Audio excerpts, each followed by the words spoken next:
OBS is not responding. Okay, it's good now. Okay, so we should be live. Yep.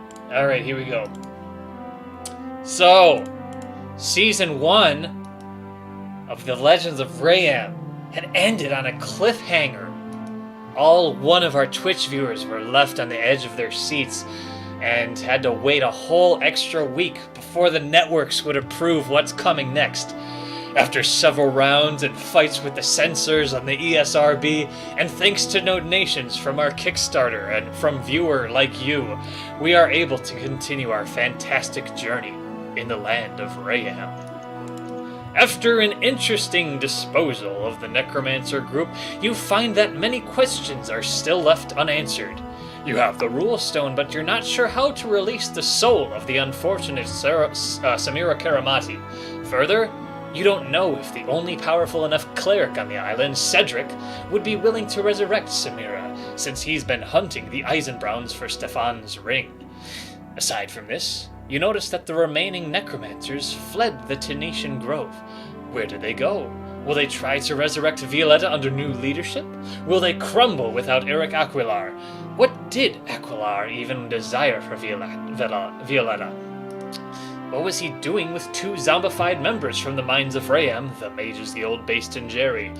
Also, was this Felorano Kane truly the bomb diggity of all parties? These questions and more will be answered in today's episode of Our Empire, My Empire, Legends of Reyam, Season 2. So, let's get you guys... I remember, we had to really bust ABC's balls for this second. The producers just weren't having it. Yeah. Ratings were low, but we promised them big things, so let's make it happen. I know. Exactly. Okay, so what is it? There we go. So here we are in the... You guys are over there now. Whoa! There we go. Had to mute the tab. Alright. So, you all remain at the headquarters of the late Violetta, having just gone through a pile of fantastic and at points interesting loot. You recall also how your companion Uruk was summoned by an otherworldly force and has disappeared. Most of you kind of shrugged your shoulders and thought that it was a little over the top, so we'll say that didn't happen, and Uruk decided instead to just say, "My work has only just begun, I hope to meet you all in the future," and then he leaves the forest, disappearing into the shadows and following the V-line out. After this happens, a wondrous event occurs. The clouds part way, and you see a bright light beam down upon you. Slowly, in the twinkling angelic dust surrounding you, descends a shining object. As the light blinding your eyes clears away, you're able to make out what it is. And then let me show you guys, let me bring it out. Just gotta get this in your journals.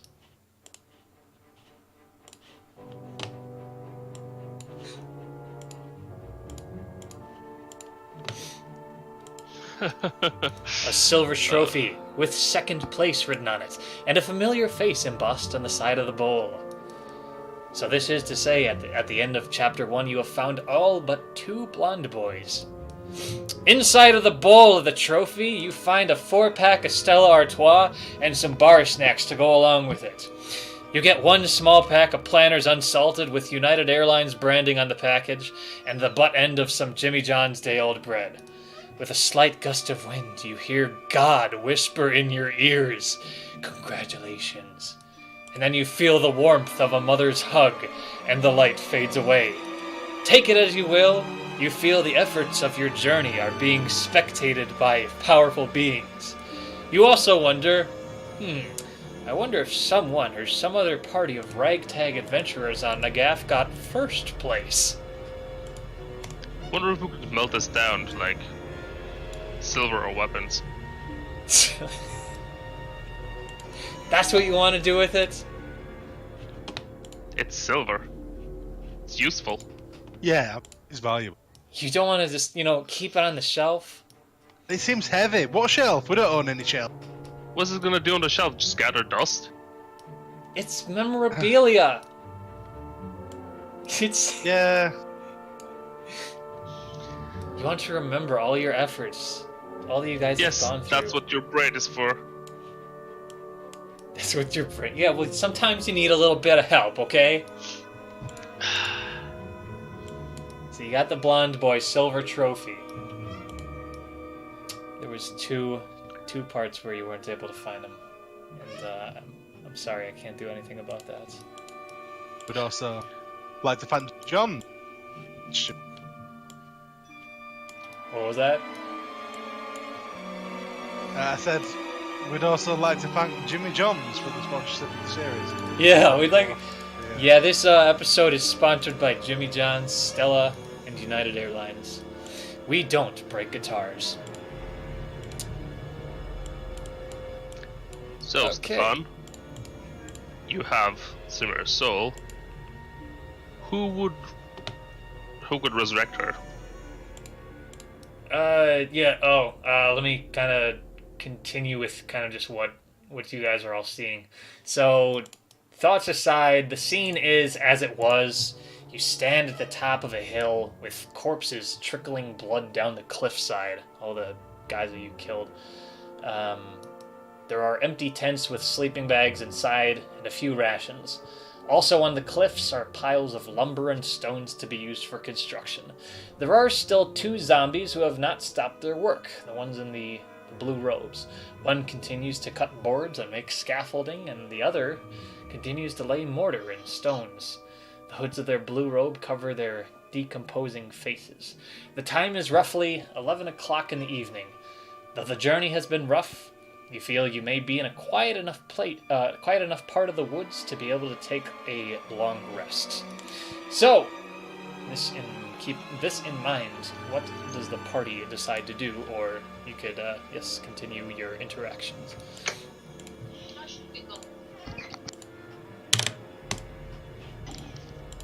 Well, it's night. You did ask Stefan about the stone.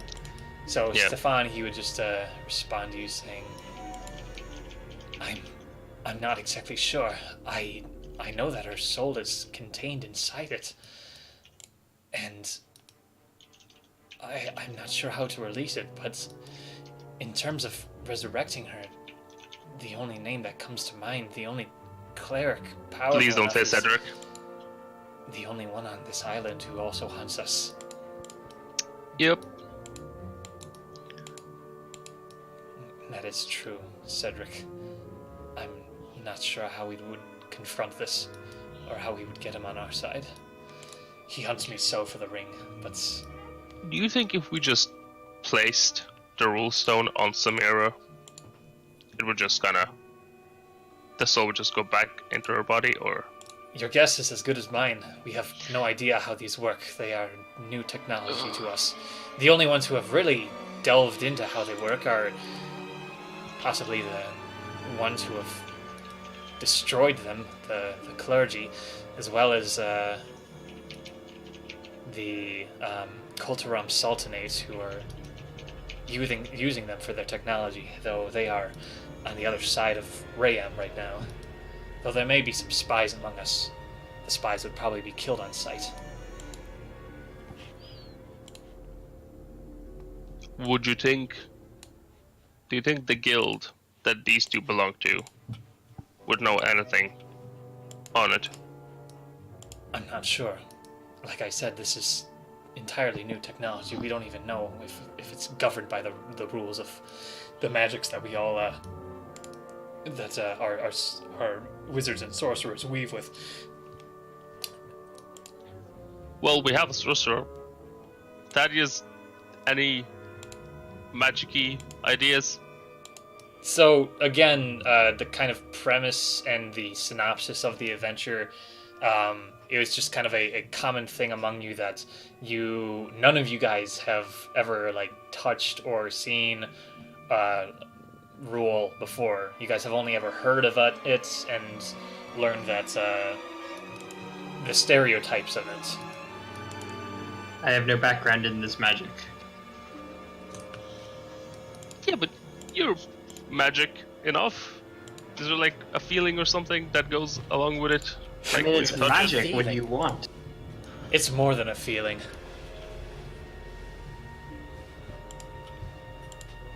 Cue the Boston song. I'm sorry, I have nothing. Well, the tents are set up. Should we just rest for the night? Seems as good an option as any. What do Sounds we do good to me. What do we Rest do of with the the night- construction workers? Duncan's gonna go and take a closer look at one of these construction workers. Are they literally just chopping wood, just going about their... They are just going about their business as though somebody gave them the command for when they came to life is just build. And so that is what they have been brought back to do. They are going to build and continue building until the supplies run out, it seems. Duncan's just gonna like take his hand and just wave it in front of its face. Does it react? No, it is a zombie filled with necromantic energy, and it continues to do its work. But it does like kind of peer, or it does like kind of move its head a little bit beyond your hand to see what it's doing. Duncan's just gonna do this. No effect. Turn to the rest of the group and just shrug. Should we Dumb. kill them again? I mean, is there any point? They seem quite content in their existence. Seems a shame. If we leave them here long enough, they're gonna build something. Then something's gonna move in here, and it's gonna be more trouble. So, Again, just kill 'em. Perhaps leaving them alive, we could get to see what they were commanded to build, which could prove useful. So I think we should just put their souls to rest and put them out of it. It's only fair. you guys can take a vote on it, but to kind of to reiterate, there like isn't, the supplies are kind of running out, and so whatever they work on probably wouldn't get finished, question mark. But yeah, that's kind of what it is. You can discern that maybe part of what all the money and items that Violetta has been extorting from nobles and stuff may have been going towards buying more supplies to help with this project, whatever it may be. But, Duncan turns to Thaddeus. Thaddeus, any thoughts on the matter? I think I see no purpose in letting these poor beings continue to work for no end. Very well then. Duncan takes his long sword out and just attempts to chop the zombie's head off with one clean swing. Klaus will walk towards the one on the left and attempt to do the same. Okay.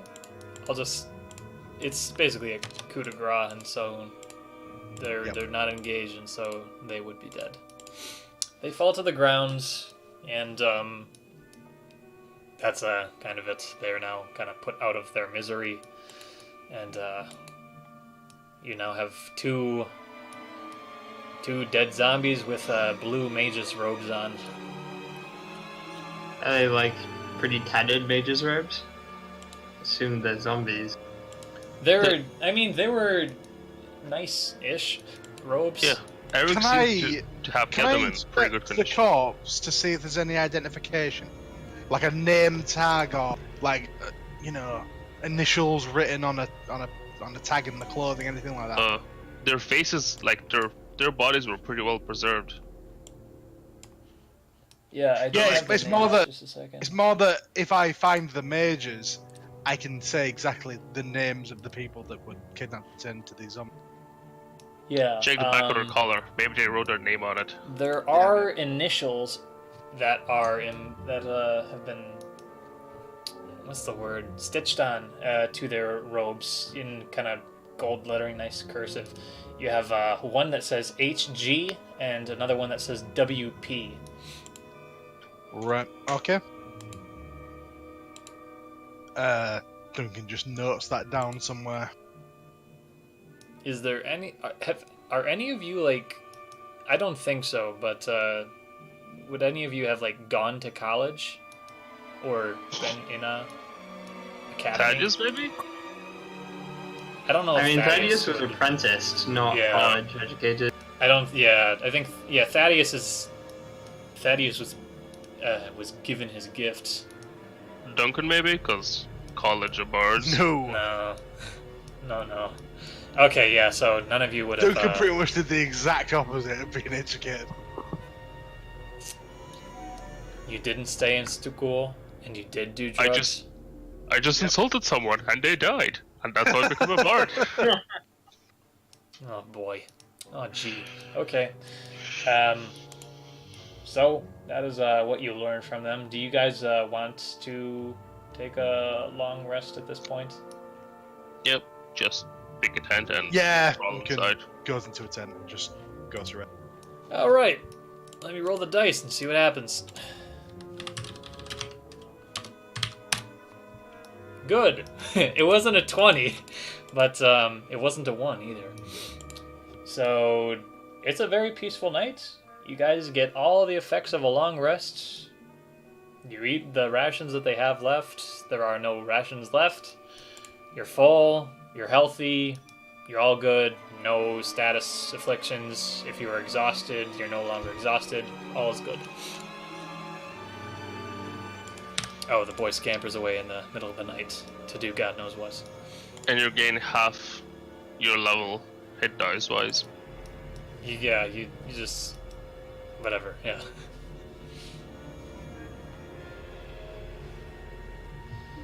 So... right, in that case, I suppose it's time to get out of this fucking godforsaken forest. Yeah, and also... oh no, never mind, you killed the zombies, so nothing would have happened. Should we, like, chop down the tree that's, like, fucking up this place? Or just leave it be? The tree? I mean... It's every tree. It's a lot of trees. Not yet. Never mind then. I thought it was, like, one big-ass tree, like, with the lizards. No, that was, that's like in Galarian Lake. That was, like, one single transplanted tree. Or something like that. Yeah. In Galarian Lake. But the rest, this is, like, there's a boatload of them. Mm-hmm. Okay. Well, we should go cure that vampire lady. I agree, that seems they're time sensitive. Yep, It seems we have a true. scroll for it. Do we really? Yeah. How would you use it? I don't know, it's magic. Give it to Thaddeus. I don't know. Isn't it like a 3rd level? Is Thaddeus able to do that shit? Nope. I don't know, what's your rules for scrolls? Yeah, how do scrolls work? I was just gonna go by whatever the player handbook says for scrolls. I think, let me look. I thought there might be a chance that you use the scroll and it doesn't work if you use it when you're under level. Spell scroll, here it is. If the spell is on your 3rd level. class's spell list or higher level than you normally cast, you make an ability check. You can read the scroll and cast its spell without providing any material components. Otherwise, the scroll is unintelligible. Oh, it has to be on your class's spell list. So, does anyone have remove curse on their spell list? Checking. What, learned or just on the class's spell list? Remove curse. Cleric, Paladin, Warlock, yeah. Yep. Yeah, it's a Warlock spell. Okay. Cool. So it's on class then. Does it have anything to do with the level? Once the spell is cast, the words on the scroll fade and it crumbles to dust. If it is but a higher level than you can normally cast, you must make an ability check using your spellcasting ability to determine if you cast it successfully. DC is 10 plus the spell's level, which would be 3, so DC of 13. It's like counterspell. On a failed check, the spell disappears from the scroll with no other effect. Cool. Okay. I have to roll. Yeah, well, we'll get to that soon enough. But for now, you guys, is it all like, are you all of agreement that you want to exit the Tunisian Grove now? Yep. Yes. Yep. Okay. Get rid of these stank ponchos. So. And into the bag of holding it goes. Yeah. Let's see, so... Who's handling the bag of holding? Up to you Because someone guys. has to have Could it. be any of us. Really could be any of us. Did I get the, Okay, I think I did get the scale working right. But, anyway, you guys' journey out of the Tunisian Grove. Yeah, you follow the V-line and exit the forests. You can take your ponchos off now, as the threat of the woods is no longer a worry. The closest settlement is the Yolia Inn on Mach Road, which you stayed at before your push to confront Violetta. They might still have a bit of the pig left. So it did take about a little more than half the day to get out of the Tunisian Grove. So you went to bed at like 11, and so you maybe woke up at, I don't know, if you wanted to get your full 8 hours, and wake up at 7. And so then spending half the day going through, you probably it's probably about 4 or 5 in the afternoon now as you exit.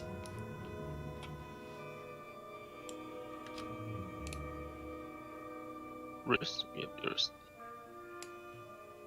How long would it take to get? How long would it take to get to Giant's Bed? It's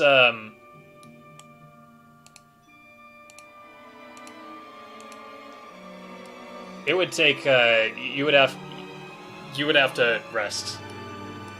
Okay. Like, it's half a day to there.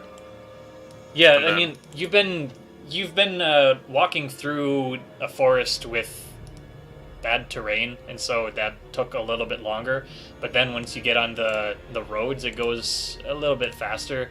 And so just kind of in general, you would be able, like, if you stayed maybe the night at the Jolia Inn, then you could probably get to Janus Post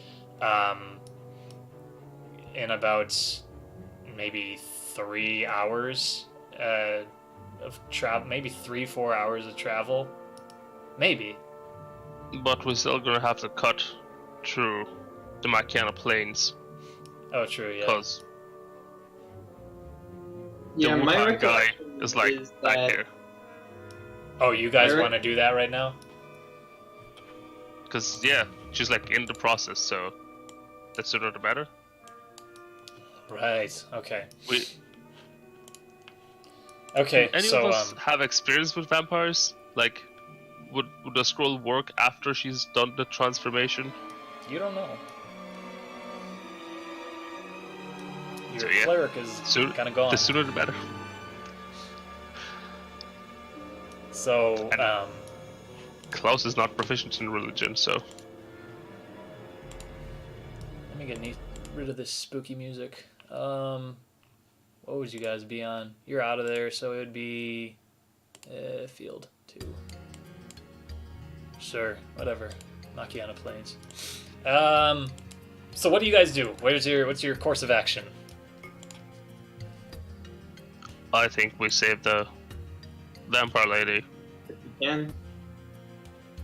Yep, I agree. I mean, okay, but how will you be getting there? To the inn. Are you going to stay at the inn?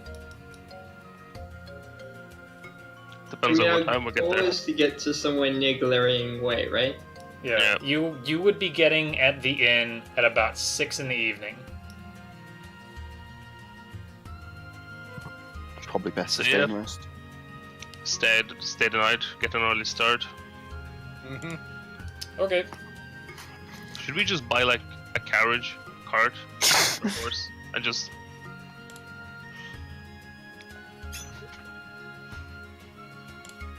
That is always an option, though it would have a little bit of trouble going through the plains.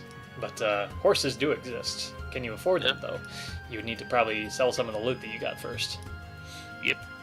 Would the people at Julia Inn be able to afford all the loot that you're getting for them? It is really up in the air.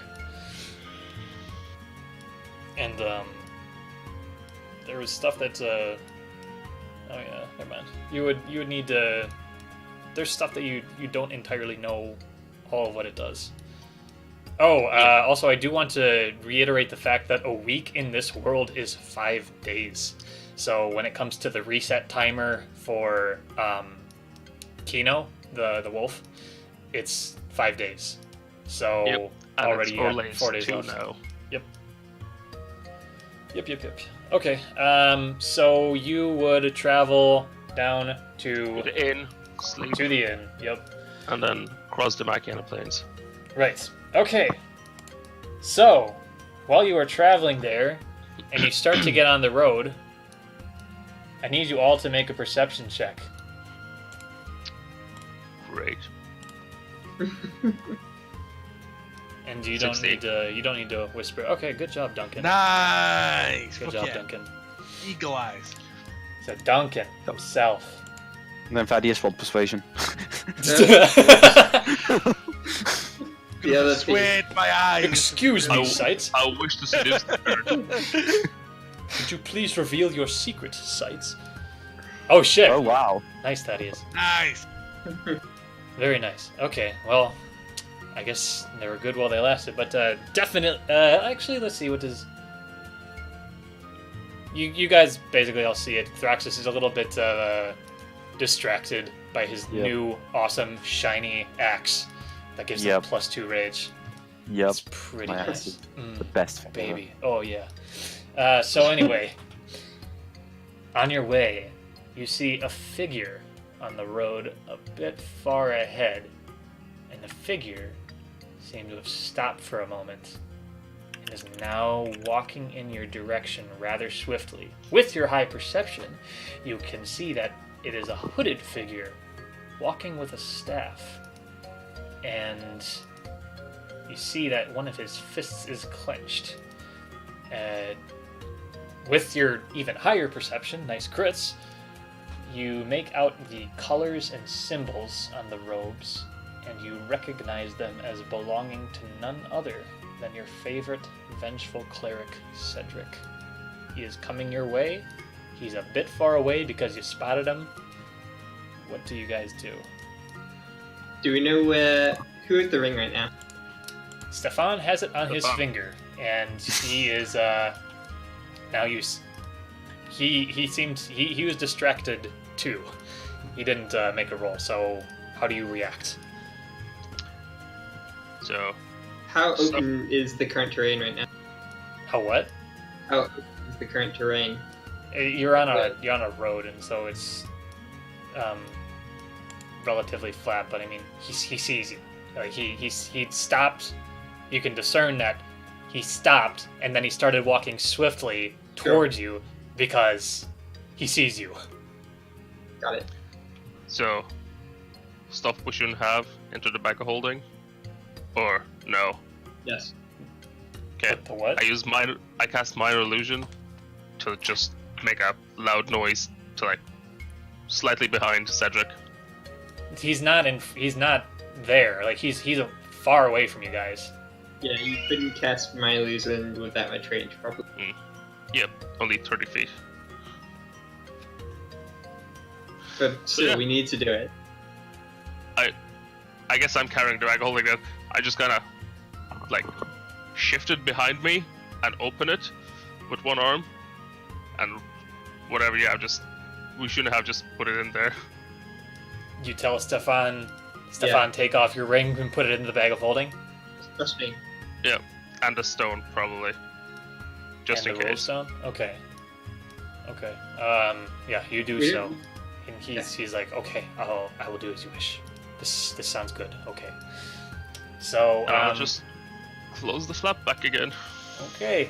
Just sling it back on your. Put your knapsack on your back. Yep. So, as he gets close enough, he yells out, "Stefan!"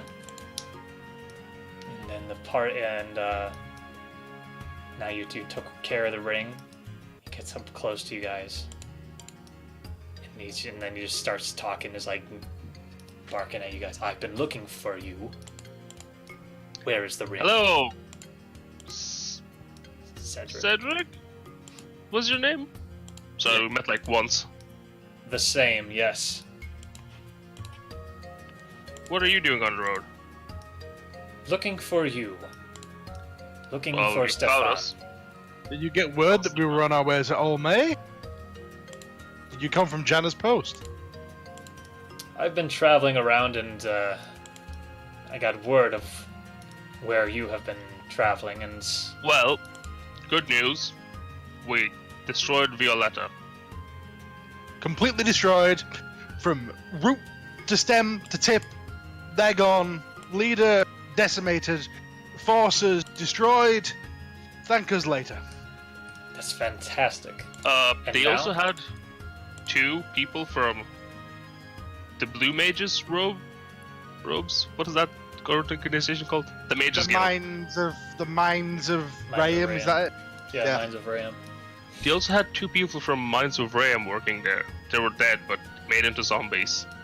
He tells you, "That is not of my concern. I'm more akin to the clergy and the ways of Michelangelo."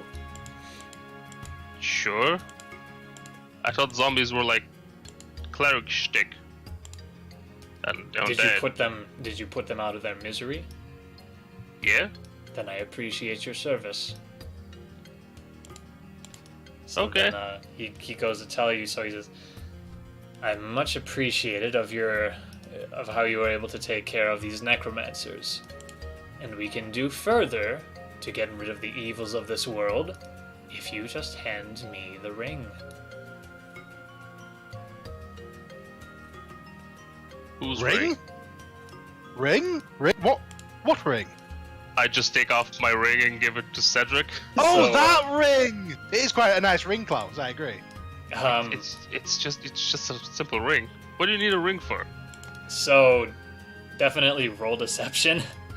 I see, Cedric. Who's the lucky lady? Oh my god, where's deception? DVD. Nope. Cedric is just, "I know that you know exactly what I'm talking about." Yeah, it's a perfectly good ring, and I just put it back on. Surrender it to me now. Just as a thought experiment, as a little hypothetical. What happens if we don't? Then you would be considered enemies of the state, and I must crush you as much as I will crush that ring. If I may ask, this isn't a hypothetical because we do not have it with us. Roll We kind deception. of gave it away Yeah. to We- Violetta. We So, gave it. because you guys are all saying this, Thaddeus, roll deception with advantage since you are being supported. What? My. Oh wow. I forgot just deception was charisma. Is this possible? Nice. Okay. No, I would roll for Insight. his insight. Where the heck did I put him? Whatever. See, Violetta was building something in the forest. I think they might have sold the ring for Ooh. materials. They were Wait, seemed pretty is insight a hint or whiz? wisdom, Oh shit. Wisdom. I think. Should be. Yeah, insight's whiz. Yeah, wisdom. Because mine's -1. So he says, "Well, let me shoot back with you. If you did have the ring, what would you do with it?"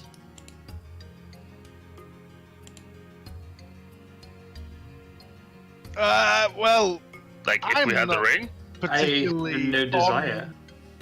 I'm not fond of being enemy of the state, hunted down for the rest of my life. What about... It's a ring. Put it on your finger. It extends your life unnaturally long. This is not the order of the world, or how Michelangelo. Let me ask, is Stefan just quiet this whole time? You guys have been doing all the talking. I heard there are, like, people that achieve a natural long life. Do you also hunt them down? Yeah, isn't that through fairly nefarious means? Yeah. You do. I'm talking about monks, and they're like whole like age 1 year every 10 years or something. They're able to do that through natural means. Yeah, but I'm asking, do you hunt those people as well? No, we do not. They're able to hone the abilities that they have within inside them. Though the ring and the jewel that enchants it is necromantic magic. It is fueled, we are told, by necromantic energy. It is pulling life force from the nether, or whatever dimension, and is fueling it into the user. Stefan, maybe I might suggest a trade. Perhaps Stefan might be able to find and give you the ring if you would be able to help restoring his recently wedded wife. Yes. There was that just matter. Might have the stone that she was put into. Should we? And then I kind of look to Stefan. But you say you do not have the ring. Not on us, but we may. But Stefan may know where it. Cedric, so he just kind of lets out a long sigh, and he says, "Well, if this is truly the case, then maybe I should not press this matter too far. Though, when you do find that ring, know that I will take it from you, and I will crush it. However, for the time being, I will offer you another means to secure my services to help Miss Karamati. A former companion of yours, Maris Tovain, who was hired to assassinate Samira by the communist enemies of Sathir, the state of Yeos, is still on the run. But he is still on this island. We have isolated his location to a forest outside of Janus Post. Sources say he has found residency with another couple of fugitives. Our resources are tied up right now, so we would be hoping you could take care of them. They are to be considered armed and dangerous. We're also on a quite time-sensitive matter at the moment. We need to be pretty fast with this one. Perhaps Cedric could help. But this would be two favors. That's true. You're asking quite much from me. So, I will tell you this. He leans forward and he raises his eyebrows, saying to you sternly, "Bring me all of their heads. I don't expect this task to be done easily. I do expect this task to be done." And then Stefan, he kind of speaks up. "Cedric! Maris was blackmailed. He was put under a blood curse to finish the task, and the task is now done. He did it to clean his family's name." And then Cedric responds saying, "He is an enemy of the state, and a skilled one at that. Yeos knows that they can pull his strings and have him do their bidding. I should ask, how do you know he wasn't fooling you? An agent sent to infiltrate a noble family must be quite versed in deception." Why now? "I do ask that you take care of it. Why now?" No, I mean, why assassinate her now? He had plenty of opportunities before. Besides, we already know her assassin. Was Violet? Cedric just said, Yeos knows they can pull his strings and have him do their bidding, and he's skilled. and that. But yeah, he was, and Maris did tell you that he was originally hired by Yeos to assassinate Samira, but Violetta got to it before he did. Right. Okay. So that was the whole conundrum with it. He didn't want to do it, but he was eventually going to have to do it, or the blood oath that he was under, blood curse, was going to kill him. So he says. My apology. Yeah, that's just a little bit of a recap. It's been a while. So, that said, I mean, he gave you this kind of ultimatum. You can either give him the ring and get his services for Samira, or kill Maris and his companions, bring him back their heads. I still haven't heard Stefan's response to the trade. Giving the ring for the, For resurrecting Samira. Would Stefan... Because ultimately it's Stefan's ring. Like, this is almost Stefan's choice to make. Yeah, his wife, his ring. Yep. It's down to Stefan. Oh boy. Can't clean up every mess room. Oh boy, what would Stefan do? I'm gonna roll the dice. Because he does have it does make up, like, a very vast amount of his family's wealth. So it's, He was willing to make that trade earlier. Why not now? Because... When was he willing to make the trade earlier? He was willing to give the ring to Violetta. Yes, but now we have the ring and the stone. So his family's fortune would be intact. Okay, let me roll. I'm gonna say that there's a third chance that he would not. 2/3 chance that he would. Okay, so Stefan, he says to, who's got the bag? Klaus. Klaus. He says to Klaus, Klaus, pull out the ring. Well, she's not here at the moment, so how can you trust him? What? Shoot. I'm talking about her body, like, how is he gonna perform the whole thing without her body? How is he gonna... He would need to... They would all convene back to where her body is.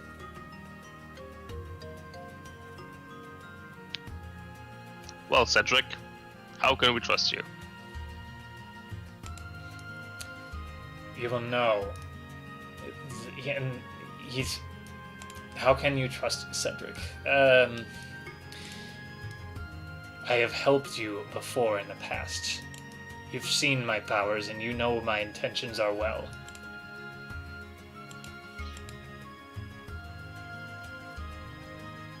My intentions are good. Well. I say we just give the ring to him and get this over with. Yes, I agree. Stefan has made his decision, and I trust Cedric to stick to it. It's I his stick my jewelry. hand into the bag of holding and pull out the ring.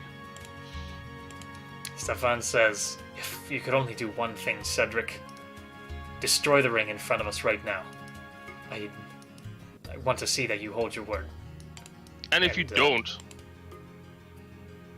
I don't know, uphold your part of the resurrecting, bringing her back to life. And I unclench my hand and the ring is in my palm. I will track you down. He gives a little bit of a chuckle. Hand it over. Let's get It's in this my over palm. with. It's like outstretched in my palm. Oh, yeah. In front of him. Okay, so he reaches out and he takes it. And then he pulls out he finds a kind of a stone nearby, like a stone sticking up. He like what would be the verb for, like, you take the stone out of it? Oh, set, like the opposite of to set a stone. Dismantles? Unset? Unset, yeah, he unsets the I guess it would just be unset. He unsets the jewel from the ring, and he places it on a rock, and he takes out his great hammer, whispers a few words, and then there's like holy magic kind of going through its lights and whatever, and then he just brings down the hammer and he does a Gimli smash on it, and then the jewel is crushed to dust, and there's like little vorpal energy, like wisps of vorpal energy and vapors just like coming up into the air and dissipating into nothingness, and the jewel is destroyed. And Cedric says, "I'm very happy we were able to do this without any more bloodshed. I will do as you ask. Let me know when you need my services. I will be staying in Janus Post for the time." Well, Stefan and Tornir could go back with you right now, because we're going towards the Goliran Lake. Okay. They could, yeah. So Stefan and Tornir can do so. I reach into the bag and pull out a roll stone and hand it to Stefan. Okay, cool. Stefan says, "Wait, I do need you to come back. For all of your troubles that you've gone through, you deserve a great reward." Yeah, this is kind of time sensitive. We'll be back, but this is like top priority. Yes, just put it in the cabinet. Save it for us. We'll be back. Very We'll be there in a day or two. He says, "I'm not sure I can put it in a cabinet for you, but yes, please come back as soon as you can." We'll do our best to stay alive. Okay. So with that, cool, taken care of. Cedric's no longer pissed. The thing that you do know, though, is that your former companion, Maris Tovain, is being hunted. Whether or not you do anything to help him is kind of up to you guys. Otherwise, We haven't saved his life. We've just made us not be the person hunting him. Yeah. It's just that's just like another thing that you can do. Well, we know where he is. Yeah, Maybe after this. Maybe after this. Maybe after that, yeah. So anyway, you guys would then continue on your way. You are at Jolia Outpost now. Are you just going to cut through the plains? Yep, the fastest one. Okay, So and make the way to the camp of the Wu-Tang Clan. Yeah. Wushal. Wushal. Okay, just a second. So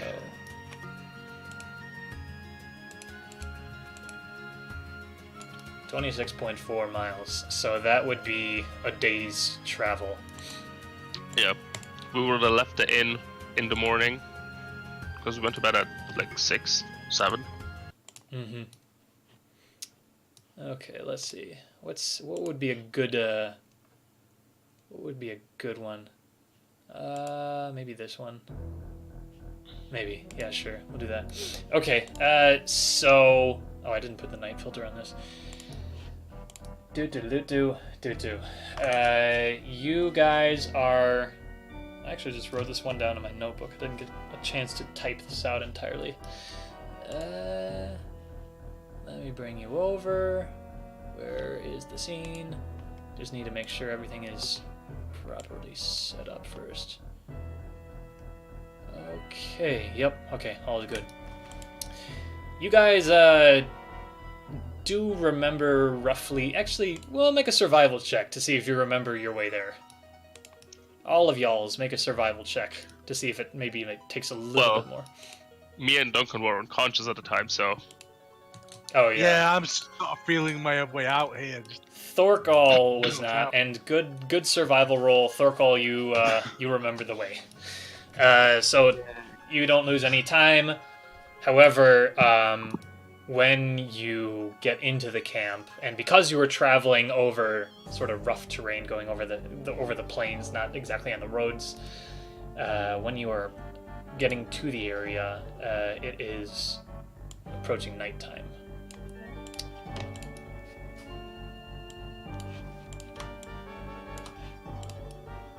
You enter into the camp.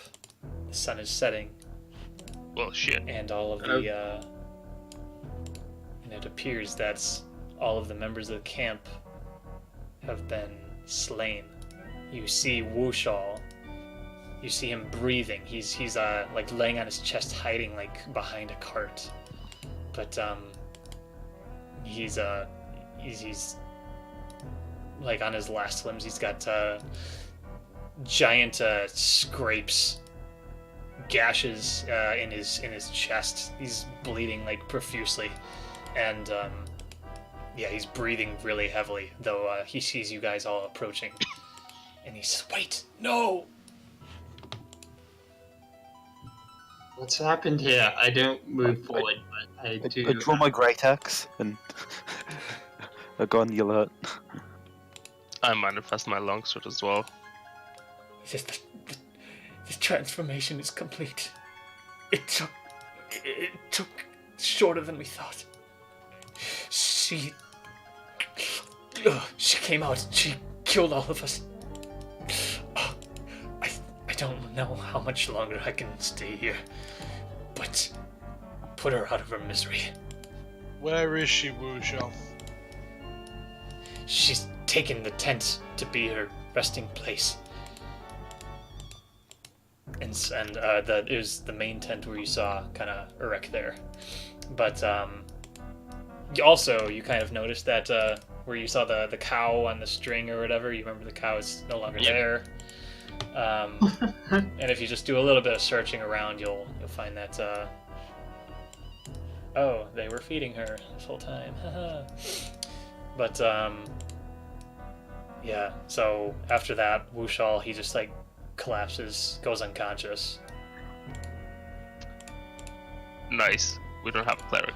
Oh wait. No. He says he's still conscious. He's still conscious.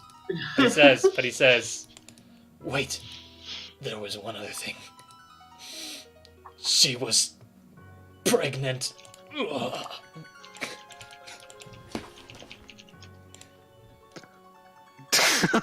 He just keeps going back. Wait. No. Wait a minute. Wait, no. One more thing I forgot. No, that's it. So he's now unconscious. So you got She didn't have life insurance. Didn't have life insurance. So Now the with question that, is, when he says that, you do hear the coo of a baby coming from the tent. oh shit.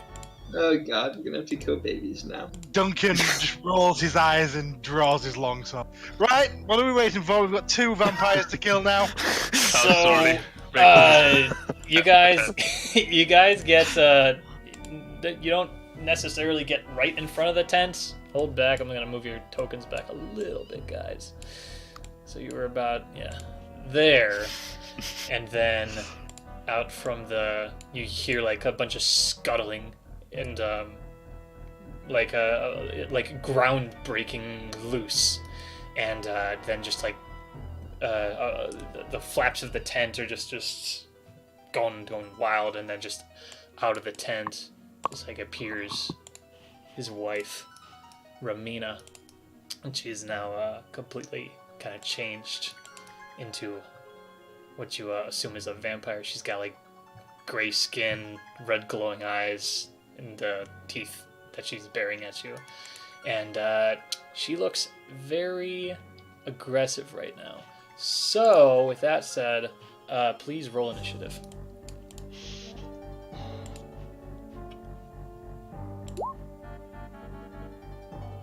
I didn't put my fucking... You can do it again, it's fine. It was 22. What is what? Like 22. Roll the same thing. I'll take it. Okay. Does she appear aggressive right now? Oh yeah, she's gonna fight you. She's gonna fight you. You hear baby cries from the tent. She's gonna try and fight you. I mean, you can try and coax her to not, but she's kind of out of it and maybe a little bit hungry. So that said, did everyone roll? Did everyone roll?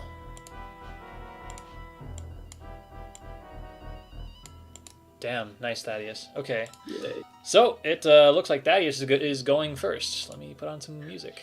Thaddeus followed by Klaus. Yep. I am going to try out a spell I swapped out for, and use ice.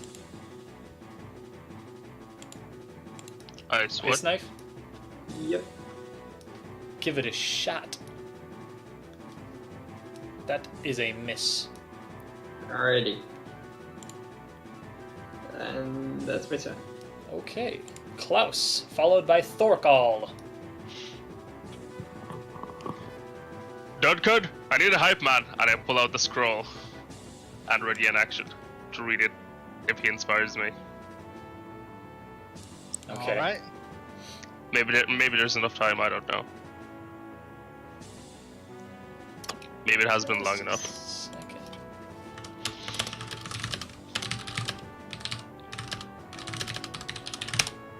Just a second. I want to see. Okay. Oh, I me have as my a answer. player, I know what will happen, but I'm hoping. Okay, so I have my answer. I have my answer for what will happen. So you ready in action? You pull out the scroll, and that is if Duncan inspires me, or when, I'll read it and hopefully get a 13. okay. So Torkal followed by Duncan. I'm going to move to in front of Duncan and ready in action to hit her if she comes within range of me. So I'm blocking this entire pass. Okay. And Duncan. Duncan sort of rolls his eyes and gets his loot out. My friend Klaus is about to read a scroll that will put this vampire bitch in a hole. Nice. Inspired for Okay. Klaus. That's nice. And I'll read remove curse scroll targeted the vampire. Okay. Give me your roll. It's a charisma check, right? It's your spell casting ability. Yeah, charisma It check. would be a yeah. Come on, dice gods. 19. Okay, so you read the spell scroll without a hitch. 23. Yeah. Okay, so If you that read. helps. Okay, so you read the spell scroll, and you see like just like it's like the words of the scroll like come off the page like glyphs of glowing red, just start shooting towards the vampire spawn, and it seems like it damaged her. It's just like she's like choo choo choo. It's like little bullets like just shot towards her, but she like kneels like down on the ground after being hit by them, but she's huffing and puffing, but then she just like gets right back up, and so it just seems to have damaged her but not removed the curse.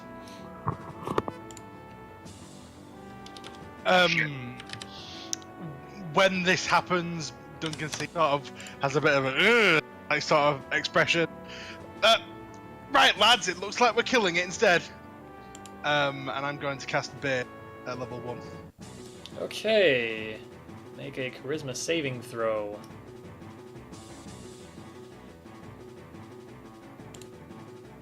Nine. Whenever a target that fails a saving throw makes an attack roll or saving throw before the spell ends, which It's is like reverse concentration up to 1 minute, must roll a d4 and subtract the number rolled from the attack roll or saving throw. So that just kind of stays on For a minute. For a minute, yeah. for a minute. That's still quite a while. Yep. 6 Pretty turns. strong spell. Okay. Like, more than that. So she is going to jump right in with you three guys, and she's going to. Hey. Thorkall can gets I make to my attack. first? Yeah. Torkall, make your Uh, attack. 10 more rage damage. Great axe. No. That is a miss, unfortunately. That was all. Yes. Okay. And she is going to make. She gets a multi attack. She's going to do a claw attack on Thorkall. Okay. Is a 20. Minus Yep, D4. that hits. Minus D4. Oh, minus D4 from the. Minus D4. Will it matter? From the So bed. 16. That does not hit. No, it needs to roll 18. it. Oh, okay, that does hit. 18 does hit. And deals 9 slashing damage to Thorkall. And then she is going to bite Duncan. And Hey. miss. Okay. No point subtracting from that. Oh wait, she gains back. Yeah. Okay. She seems to regenerate.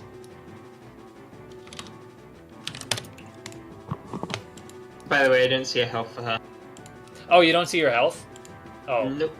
Okay. Well, there you go. Sorry. That's okay. Thaddeus, it's your turn again. By the way, future reference, and we don't have to do it for this time because I missed it, but with Ice Knife, even if I miss, there's still an extra step where they need to succeed on Yeah. saving throw. Oh, okay. The knife explodes and you make Yeah. a dex save. Yep. I remember that. Okay, cool. So, yeah, maybe for next time I use it. Yeah, for sure. All right, Thaddeus. Yeah, for this time, I'll just I'll move it, say, to here, just to get a clean shot. And,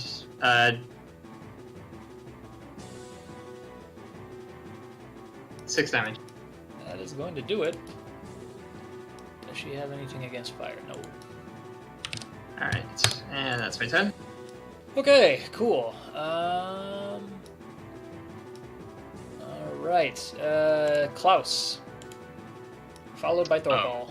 Step behind her. Hold my sword. It's big. It starts shining in this radiant light. Is it radiant? And it is radiant. And I'll attack. For 24. To do 20. rending Oh. smite. Next time you hit a creature with a weapon, it does an extra 2d6 radiant damage. So 8 slashing and 10 radiant So did damage. you do the branding smite before you attacked? Yeah, Okay. because it's a bonus action to cast it, and then last minute when you hit, it activates. That's why I said it begins to glow, and then they attack. Okay. Okay, that did quite a bit. So the radiant damage seemed to have affected her quite a bit. Thorkall, it's your turn. Yay! First I rage, so I have like infinite minutes of rage now. Yeah. You have 5 minutes of rage. Yeah, basically. I'm gonna attack her again. for it. Great attack. That is going to hit. Holy shit. As I hit a swarm of ancestral oh, wait, no, guardians she's got flipped around her. resistance. She's got resistance. I have to plus 4 and minus. Okay, that is good. All right, Duncan followed by her, followed by Thaddeus. Booming blade attack. Where did you get the Keeping it +3 simple. fire for the packed longsword? It's for green flame blade. I just forgot to turn it off. Oh, so she doesn't take the 3 fire? No, I said ignore the No, she 3 takes fire 18. damage. Okay. She just took 18 damage, and 10 of which was radiant. Okay.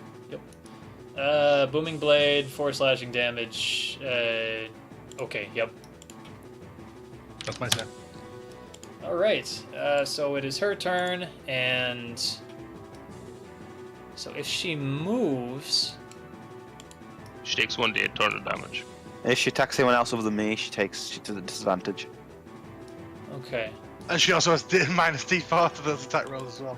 She doesn't like the fact that Duncan has enchanted her, and so she's gonna take. She's going to hit her with her claw. Hit Duncan with the claws, which is not It's a going to hit. Doesn't hit. It's a disadvantage anyway, as well. Yeah, it doesn't hit. Disadvantage from what? From Ancestral Guardian. protectors. Ancestral Yep, there's, protectors. like, ghostly things Oh, yeah. trying to disturbing her attacks if Oh. she attacks anyone with Torcall. Then, and how does that get the? Is it like kind of a concentration? So if she hits you, then, or does Oh no, just stay it on no. just happens. It's until the next Torcall end of hit- my, it's until my next start of my next turn. It's whenever I hit her while I'm raging. Oh, It lasts for an entire turn. So Okay. it's like a taunt. Yep. Yeah. Okay. What would she do? No, she's already attacking, so she's gonna bite Thorkald now. Minus D4, 16. 16. That does not hit. A 16 does not hit. Nope. Okay. She doesn't regenerate, and so that'll be her turn. Thaddeus followed by Klaus. Alright, I'll make this a quick turn for myself. Just another fireballs. Ooh, that was with wait, no, it wasn't. Why was it with disadvantage? Oh no, wait, it was it's just a natural straight one. roll. It was just a natural one. Just a nat Just one, all yeah. the red. Yeah. So yeah, I definitely missed it. Branding Smite. 2d6 radiant damage. Yep. What the hell? Warlocks do actually have access to some pretty overpowered low-level spells. Okay. Oh, this is from Hexblade. Alright. Second, same as the first.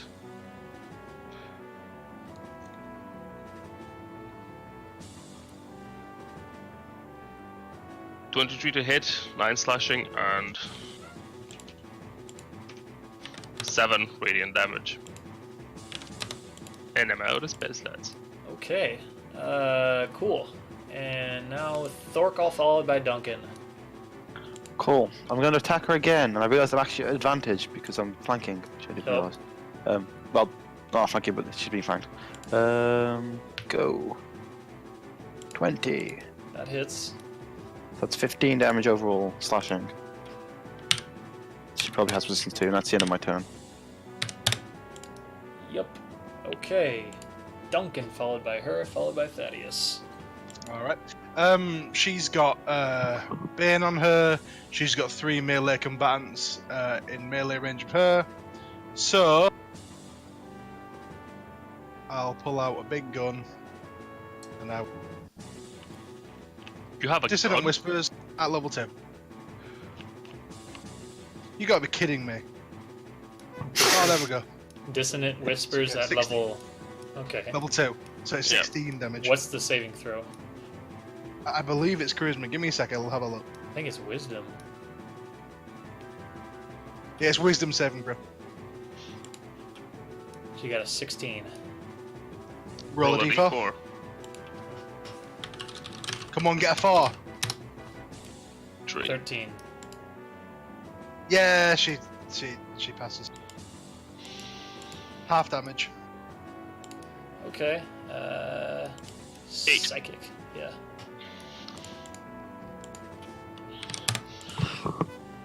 It's her turn. She's going to disengage.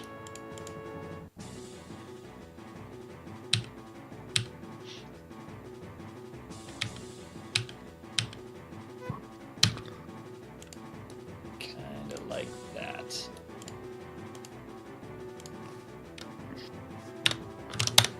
She Okay. regenerates.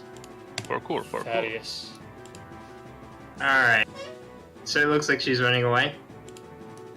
Yes. Alright, I am...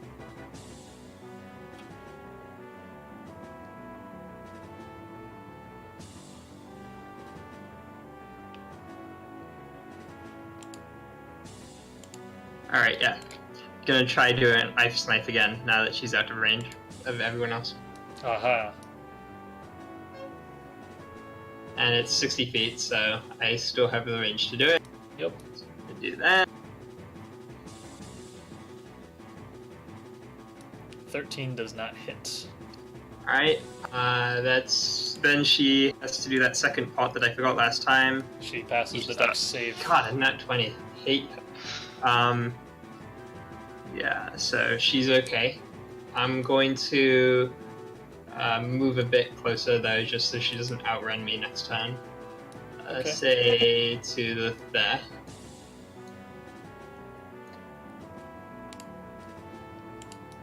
All good? Yep, that's my Alright. Klaus, followed by Thorkell. I'll run towards her 30 feet. While I'm running, I'll cast Hexblade's Curse and take a slash for 17 That is gonna hit.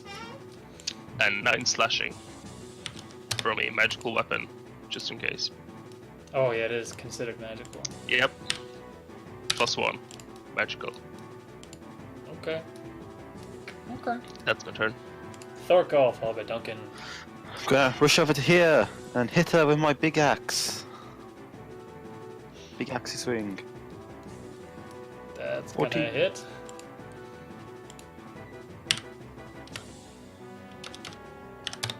Okay. Duncan. Head on over as well. Get into the melee. Booming blade and That is going to miss. damn. That's my turn. She is going to take a... Is the Ancestral Guardian thing like every time when the Barbarian hits? Yeah, if it hits. Every time I hit. Damn. Okay. Yep.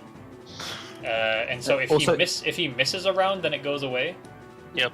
Yep. Okay. But he'll come back again. Also, if she actually hits one other than me, it's resistance. They get resistance against the damage. Haha. Okay. She's still gonna try and get that Bane off her, so she's gonna attack Duncan twice. At disadvantage. Minus D4 or something. That Okay, doesn't hit. doesn't it? 15 minus D4. Minus D4. Come on. What's your AC? 14. 14. 14's my AC. Okay, so she hits. We need to get you some armor. But the damage Well, is. I've got the heavily armored feet for level 4. I need 200 gold and I've got You 19 also have AC. resistance to all that damage. She deals 9 piercing and 6 necrotic damage. Necrotic So, as well? 8 total damage. Wait, why do you have resistance? Because if, because my astral protectors, it adds as well. If the creature does hit someone other than me, the creature gets resistance to that damage. All the damage? It says so.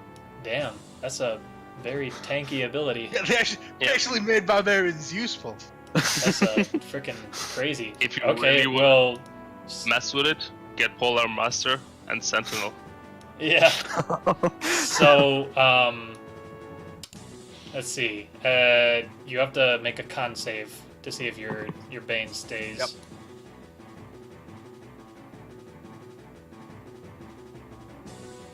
And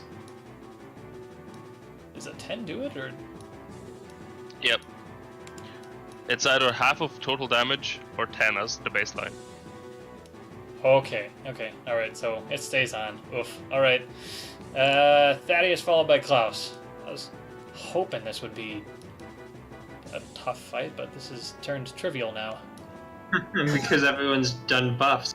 We're really good at killing a single target, I think. Yep, That's what this group excels at. Okay, well, because it's guess I'm gonna have to 1v4. spawn another vampire. Well, there's a It's the chance baby. vampire. There is the baby. Okay, Firebolt. I have been misses. rolling like crap today. Well, you got that good perception check. Yep, that's the 1-1. Okay, that's my turn. Klaus follow. Oh, she regenerates 10 hit points because she didn't get hit by Radiant or anything. Okay. Klaus. I'll step around her to block her Okay. escape path, maybe, Yep. and take a swing with advantage for 22 and 11 slashing. Okay. And that's magical. Yep. Got it. And Storkall followed by Duncan. Cool. I'm going to attack again. Here we go. Come on, Great Axe. Oh, That is a miss. The Ancestral Guardians guy, I guess, isn't there anymore. So, Duncan, your turn. Dissonant Whispers level 1. Alright. Wisdom save. Yep. She got a... Oh, whoops. Not disadvantage. So a She 22. got a 22. 22. Yeah, there's no way I'm beating that shit. Okay, so half damage. Go on then. I will also take out my loot in the middle of combat and bust out a merry little tune, and I will give Bardic Inspiration, including Combat Inspiration, to Thorkell. Okay. yay. So, her turn, she gains 10 HP. And she's gonna get that Bane off her again, so she's going to attack you with regular, not at disadvantage, on to Duncan. Miss. Miss. 25. Very is much a hit. Definitely going to hit. And that deals 6 piercing and 8 necrotic damage for 14 total damage. Target's it, input maximum is reduced by amount equal to the necrotic damage taken. So your Shit. Yep, your hit point maximum is down by 8. And actually the last time when you had resistance to it, your hit point max also 5. goes down by 3 because you had resistance to it. This is how my druid got one-shotted. Oh, Because if you take double your max hit points, instant death. yeah. Okay, so roll a con saving throw to see if the Bane is still there. It still is. Wow, holy crap. Oh, no, wait, it's 12 or... It's 10 as a base or half the damage? Yep. Okay, half so it's still the good. total damage. And if that's less than 10, it's 10. Okay, okay. So it's still good. Hanging on by a thread. Okay. Thaddeus, followed by Klaus, and Thorkell. Cool.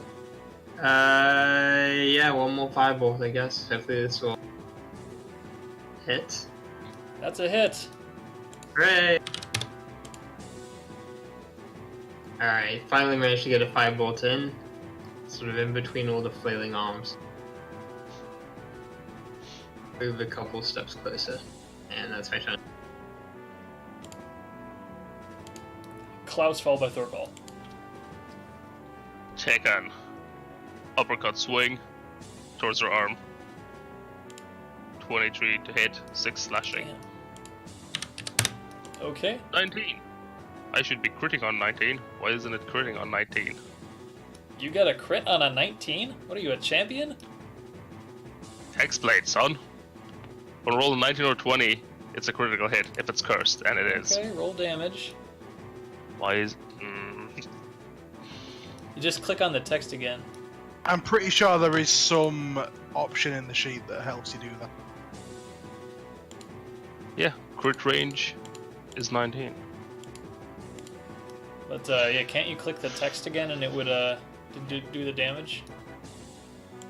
No, that's only if you don't have it auto-rolling. Well, You just can roll always another just attack. do a random attack and Just then do another attack and then roll the damage. It's fine.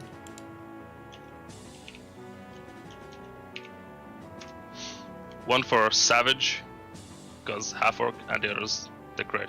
So 8. Oh, dang. Okay, another 8. Alright. Thorkell followed by Duncan. Yay. I will make another attack. Let's go. Come on. Again, an 11? That is a miss. Have inspiration. You Oh, right, have I- Of inspiration. inspiration. I do. That is still not enough. Aw. Okay, Duncan. I'm gonna cast Vicious Mockery. She gets a 16. D4. Bane's still on. What? Oh! It would still be 12. Oh, okay, so it still beats it if it's 12, okay. Yeah. Alright, that doesn't matter. Yeah, just 2 psychic damage. Okay. Works there. Wait. It does. Oh, it doesn't okay, hit. okay, it doesn't do the damage unless I saved. Yeah, No. it doesn't I do thought anything. it just did the damage, okay. Doesn't do anything. Yeah, that's that would have that wouldn't have killed her, but it would have put her at 1 hit point. Okay, bonus action. Give me a second.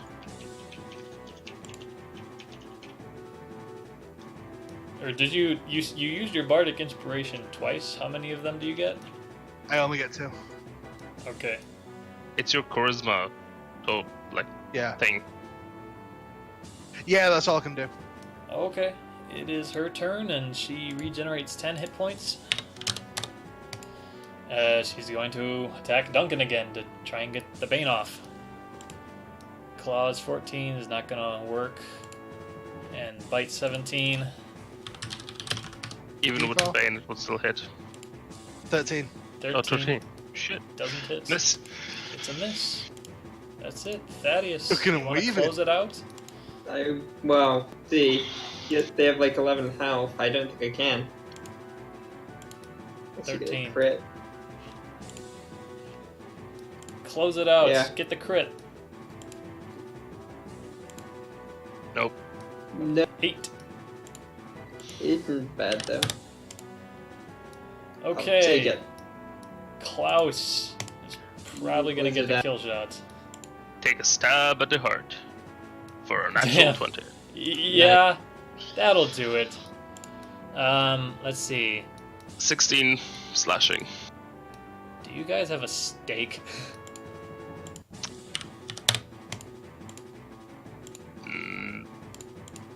What's in our inventory? Wild, but Torch? Can I fashion a torch into a stake? Yeah. Do you know about the stake thing, though?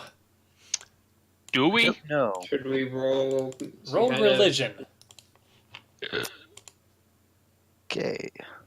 Come on, +1. 12. Orcal All of us. passes my DC. Thaddeus Also definitely Thaddeus. passes. So Thaddeus, you recall in child stories or whatever, this the stake through the heart is to. Yeah, I kill don't the know if this is a vampire. thing, but maybe we should, just in case, you know, kind of There's a neat pile of wood right there. stick out. Yeah, you do it, and give it to Klaus. You put her We in could just the. burn. You could burn her. Oh. He said, drive a stake through her heart, not treat her like a steak. Oh. But burning her would have the same effect, surely. You could do both. Why not both? Not risk it. Let's just stab her, then burn her. I'll Yeah. start sharpening a piece of wood. Yeah, I start beginning to like stacking the fire ready to make sure it goes up. Okay. Well, Klaus, frickin' butchered her. Klaus murmurs something under his breath and sticks the stake through her chest. All right. There you go, and she is disappears into ash. Psst. Well, no, the stake just paralyzes them. Oh, If you leave them in the sunlight, though, that's oh where the yeah. fun. Okay, well, whatever. She's dead. Rules could be different for vampires. and She's men. gone. She's gone. Yeah, sure. You hear a baby cry. Um, You hear the baby cry. yeah, Duncan's going straight into the tent. I'm All following right. because I'm worried. So, you see the baby. It's just kind of sitting there. And, let me, yeah, I gotta get his, health bar up. Alright. I want to check the baby's mouth. Yeah, thanks. Yep. I was going to say, does the baby look vampiric? Alright, I got the, health bar up. Roll initiative. Just kidding. As the baby morphs into a fucking giant gargoyle. Okay, It's like the scene from you Exorcist, check, it just- you check the baby's teeth, and yes, the baby is, does have fangs, or tiny little fangy doodles. Wait, Actually, no. The No, fangs the are ba- just yeah. coming in. the baby's like too young. It wouldn't even have teeth yet. Yeah, it wouldn't have Yeah, we teeth don't- yet. You see Is there tiny. any way to tell? You can like feel the gums, maybe. I don't know. Okay. Vampires So, with like red Does eyes. it not have like a pallid complexion, a pronounced widow's P, how about we a Bulgarian take the accent, baby anything like that? and just during the day leave him in the sunlight. If he burns, Caption vampire, says, he doesn't. "What cries in Fuck. Bulgarian." Yeah. Blah, blah. So, where? That was my mom. Okay, yeah, you can try that, but, you can... If it is truly a vampire or whatever, it would be part human, and so it might not burn in the sun. What would the clergy do with this? They would probably Something kill the tells me baby. they would kill it immediately. So, how about we don't tell them that he's part vampire and say that the camp was under a vampire attack and the baby's the only survivor if he doesn't burn in the sunlight? Okay, well, it is nighttime now. So Yeah. what do you guys want to do? Do you want to stay in the tents or something? Klaus is gonna start building a giant campfire to burn all the bodies in case they're infected, I don't know how this works. Okay. You could do that, sure. Duncan probably needs to get a long rest A in. little bit of rest if possible. So, if you guys do take watch, but you want Duncan to get his long rest in so he gets his hit point max left, then he would not need to...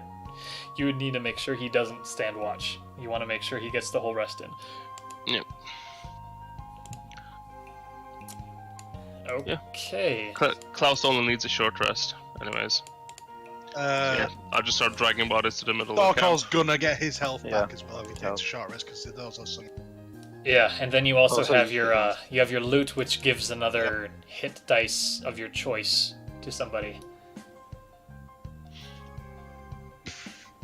One extra hit Well, if dice. I'm getting the long rest, it might as well be Thorkel, but... How many people do we need to stand watch? I can Uh, stay the whole night if people need a rest. If you So stand one- the whole night, you'll get a point of exhaustion. Yeah, I'm fine. So I get a 1d6 to my hit points back? Not something. Yeah. If you Yeah. So okay. Well, if you guys want to do that, if Klaus wants to stay the entire night and take the sacrifice and get a point of exhaustion, then you guys would get the benefits of a long rest. I can share with Klaus, so that would help in any way. 'Cause I don't really need a long rest. Okay. Thaddeus, did you even cast anything beyond your cantrips? No, I casted Ice Ice Knife. Knife twice. Oh yeah. Okay. So for that reason, I would take a long rest if I could. Okay. That's why I was asking. So Yep. Thorkel and That- Klaus can share the watch, and they would just get a short rest, and Duncan and Thaddeus would get the benefits of a long rest. Which tents Yep. do you stay in? I'm gonna stay in the tent with the baby if it means that I can get any sleep with this baby crying next to me. Okay. I suppose we'd probably look in all the tents anyway. Actually, Just Duncan, roll performance. I want to see if your serenade helps keep the baby that's asleep. Okay. You're still getting the tuning on the was it a lute? Yeah, I think Yes, Luke. yeah, loot. you're getting Oh, there's the all lute, this, there's all this dried blood all over my fretboard. yeah, Loot of the Long Rider, it's called. the lute What of the happened? happens I have when that you on use the your party loot as a card. weapon? Did it have the camel on the? I think it was a camel as the. Oh shit! I've actually been thinking, like, of getting Duncan some kind of unique weapon, because obviously Klaus has a sword, Thorkel has an axe, and it doesn't feel right using a hammer. Since I've got the loot of the Long Rider now, can I use my old loot as a weapon when I get the chance next time?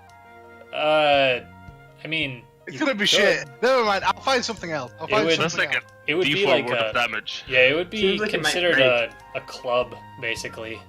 Yeah, It's you're not a right. light hammer, but You I hit- need to before use it martial. breaks. I need to use martial weapons. yeah. Unless Well, you like. Duncan, the thing with my sword is it can be any sword, or axe, or hammer, spear. Yeah. If you like had an electric guitar that could double as a battle axe, then that would be pretty dope. A literal axe. Yeah, that would be pretty sick. If Duncan asks, Klaus could try and summon it, see what happens. Right. I could probably just get a warhammer next time we're in town and just use that as fine. Yeah. Okay. It's a purely aesthetic choice. It has the exact same stats as a longsword. So which tents do you guys all stay in? I'm sitting near the burning bodies because Okay. I'm taking watch. But Thaddeus, if which tent do you stay in, Thaddeus? Which ones have been taken? Has this one been taken yet? Yeah. Then I would. Okay, good. You go into the tent and find him. There he is. Hey! Hey. What are you doing? we'd Boy. also be searching the tents for anything of value. He's so Thaddeus, before you go to bed, he shows you his level 80 Mewtwo, which you may think is pretty cool, but maybe not. I'm You might very not impressed. understand. You might not understand what it really means. A level 80 Mewtwo. I'm impressed by the number though. Okay. I think that 80 of anything seems pretty impressive. So Level 80 then rat. he just kind of skedaddles away. Did you give him the? I don't think you gave him the game. No. Okay. Well, I guess you could just use that for. It's in the bag of holding. You could use that for collateral or whatever in the future. Okay, Would it be so bad? We'll just call him out and say, "Hey, we have a game." yeah. Okay. We don't know what it is or where it would even go. It's just a weird artifact. Exactly. Sure. Okay, well, cool. So you guys, Thaddeus and Duncan take a long rest, Thurkle and Klaus take a short rest, and we are going to take a 10-minute break. So I will see you guys. It is now 25 on the minute. I'll see you on the 35 minutes. Here's a Okay. question. When are we? You said we were having a shorter session. When are we ending? I'm not sure. It probably might be like maybe another hour. Okay. Yeah, I I was was just literally just about to guess that. That sounds good to me. Probably another hour, yeah, is my guess. But yeah, I'm not sure how much content I have left. But yeah, 10-minute break. That's fine. I was just curious.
I'm back.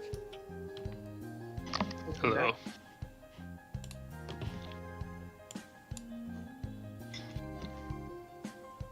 Anyone have incense and charcoal? Roughly 10 gold worth. Why? For stuff. That's something we'd be likely to have.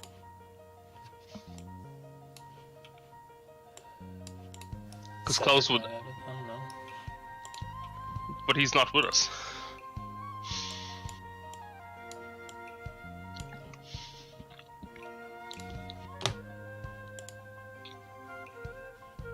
Because Klaus would ask you in the morning.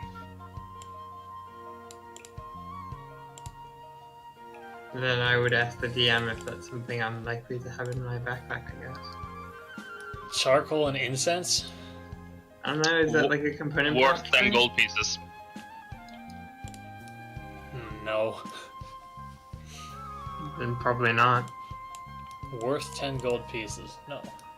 Yep. 10 gold pieces worth of charcoal, incense, and herbs. You would not have... Oh, I mean... If it's a mix of them, totaling 10 It's a mix gold. of them. What are you trying to cast? Find familiar. Oh, you took it? Yep. I would say he has almost enough. You could find a little bit more in the town. And then that would top you off. Does it consume all of it? Yep.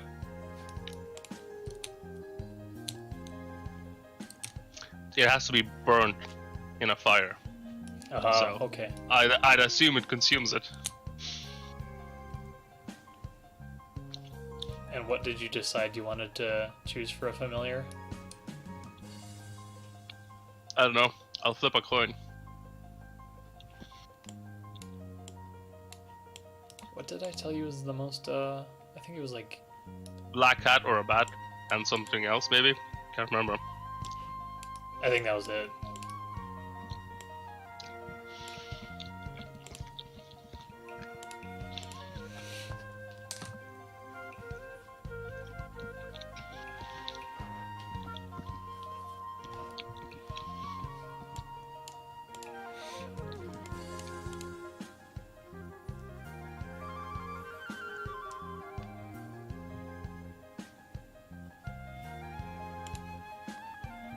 It's been 12 days since we started this campaign. Oh yeah, count the day from... Yep. That we just rested. So that would be... It or lays 4 Nice. in rest. Wait, isn't it a holiday week? Or coming up or something? In Omolste? Omolsti? Whatever you pronounce it. Almost day. From intern 3rd to 5th. I think I put it in there. Tried on tournament day. Yeah, the tournament day. Also known as 3 days of peace, where the nations of Emio put their differences on hold for exactly 2 days and sent some of their best scholars and athletes to a tournament, testing physical strength, intellectual powers, and words of wisdom. Blah blah blah. Ba ba ba ba.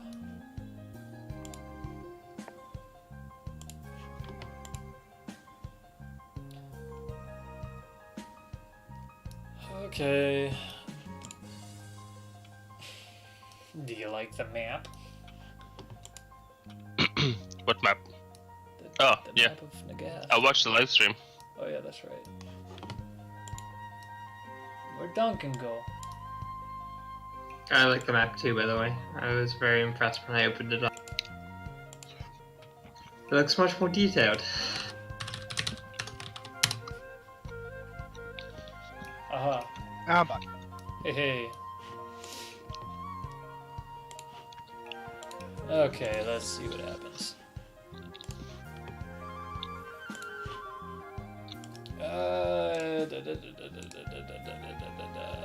Zoop. So, we had a successful rest. Nothing attacked us. Oh, I should roll for that. You just had to say something.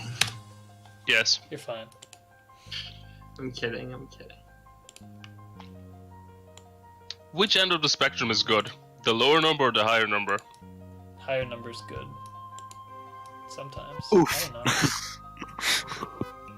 So is 3 like a lich or a dragon? No, you're fine. That wasn't anything. It was there was a lot of bugs making noise, so it was annoying. But the guys were able to get enough sleep.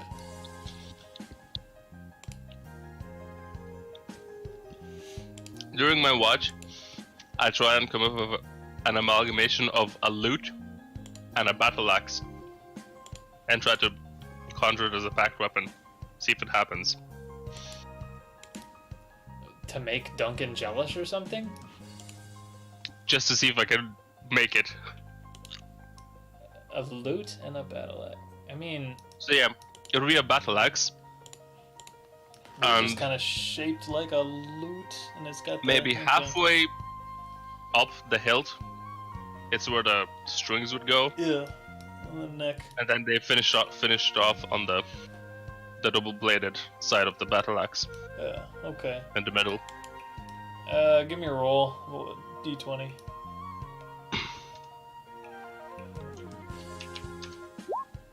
Eight. It's sort of.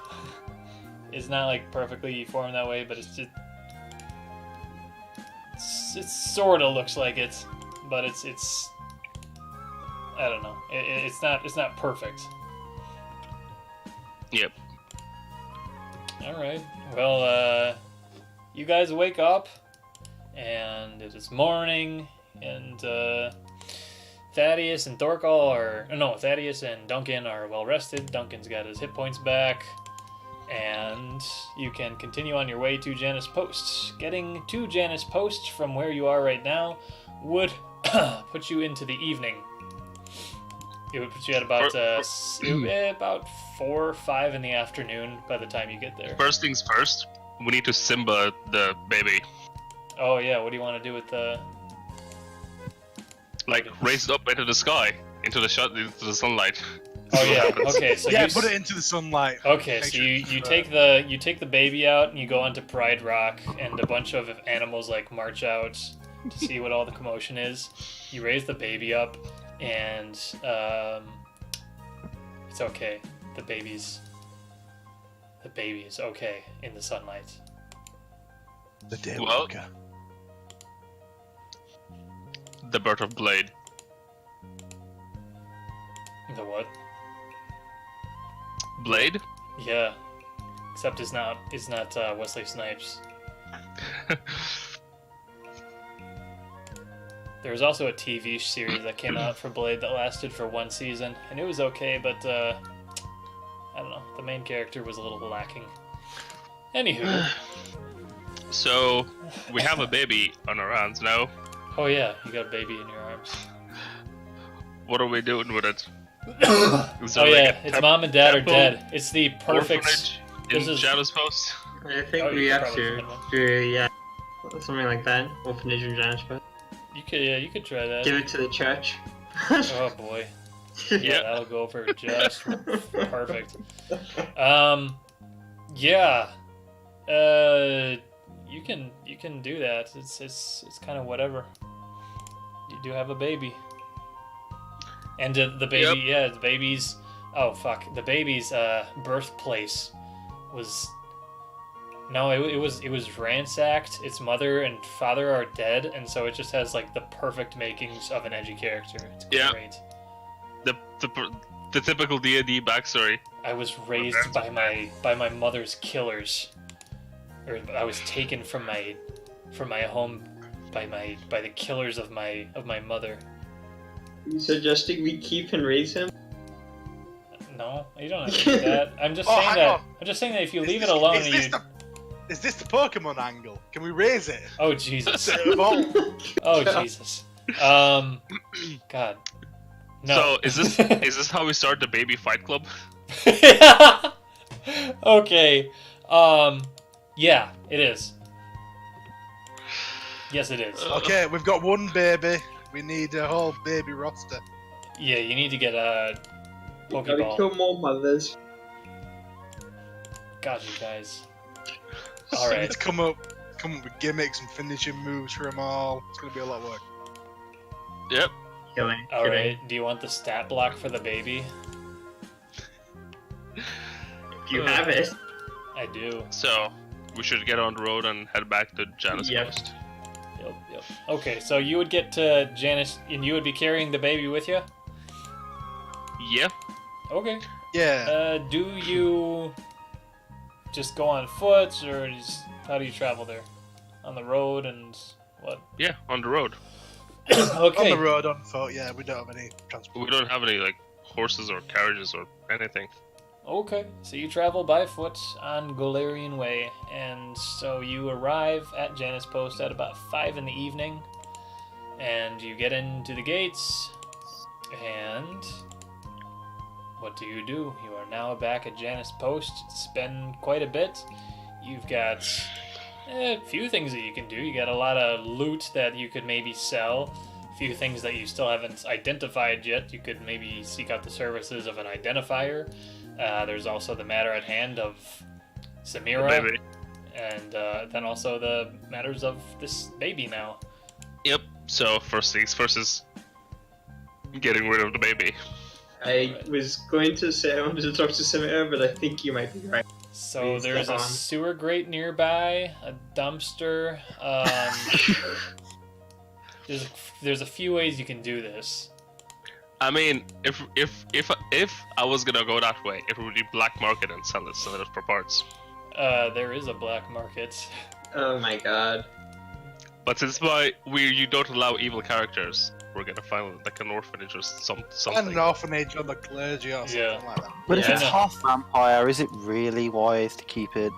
It's, I think No, I see it give it it to would the be. clergy, and then it's almost guaranteed to kill one of them when it comes of age. We don't know that it's half vampire. It's just a baby. We put it into sunlight and it then bursts into flame. I'd say the Okay. clergy's best to deal with this.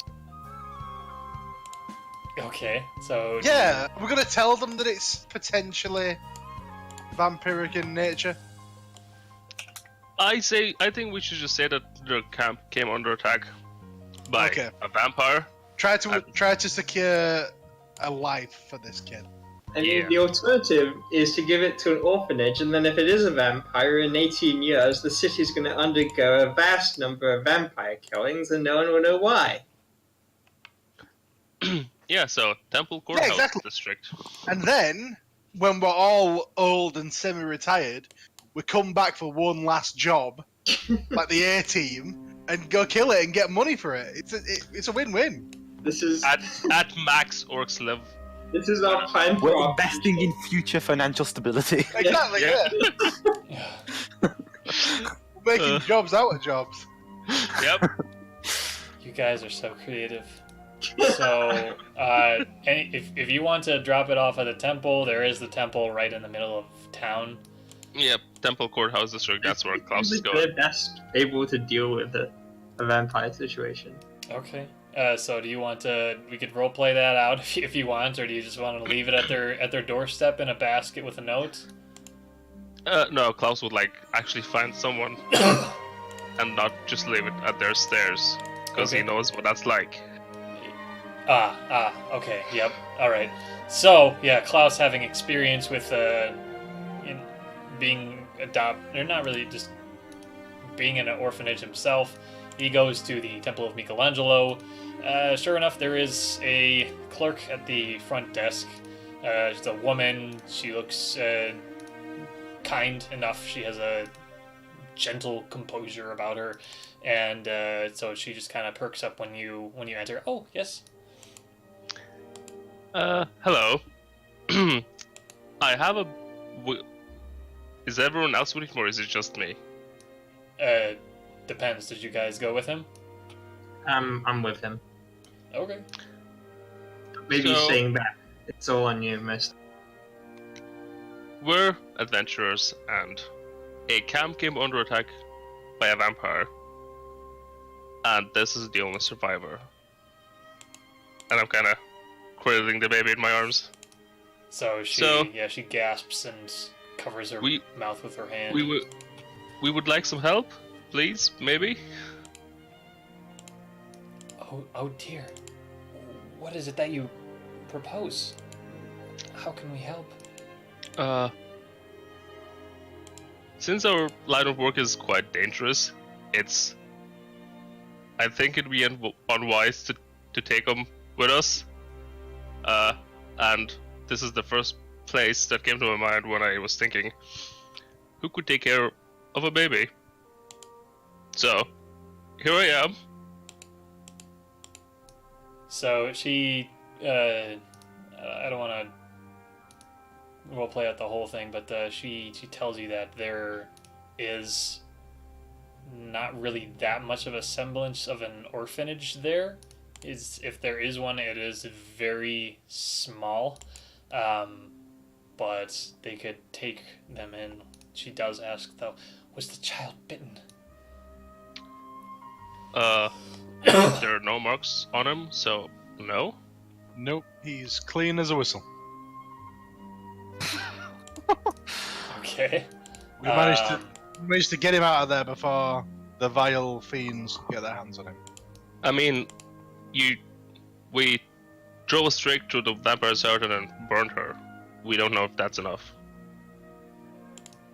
Was the child of the does the child belong to the vampire? No, it was a vampire attack on a camp in the forest. Roll deception. The baby was the only Yeah. survivor. Yeah. Roll deception. Could he get advantage because I'm also bullshitting Sure, with him? yeah. This is the story that you're all running with. Okay. There you go. Yeah, there you go. So she's just like sighs in relief. Oh, at least there's that. And so she says, we will take him in. And she notices like your badges, and she said, we know that you've done a great service for our city, and we continue to thank you for what you're able to do for us. Does he have a name? We Yes. don't know. His father's name was Wushal, so Ushar Jr. He's called Jeremy. No, Little his baby name's Wolf. no. We christen him Method Man. What? Said man. But it said like a name. Method Man. Methodaman. Method Man. Yeah, Ottoman. Maybe. Yeah. Yeah. Methodaman. Method Man. Oh, that is a Okay. badass name for a vampire lord, to be honest. That is pretty badass for a vampire. Okay. Or he's a Dampier is the... I guess Yep. what... half-breed. Yep. Methodaman. We will take care of him. And so she takes the baby from you, and congratulations, you've planted a seed of a... You planted an evil seed in the church. Who knows what will happen with Yes! I can't wait. All according to Klaus's plan. it. It's possible that the light of Michelangelo may be able to drive off the necromantic energies before they are able to completely envelop the baby, or as it grows up and realizes its powers, if it works that way. So anyway, I hope it does. yeah. Well, you took care of the baby. A few other things you can do.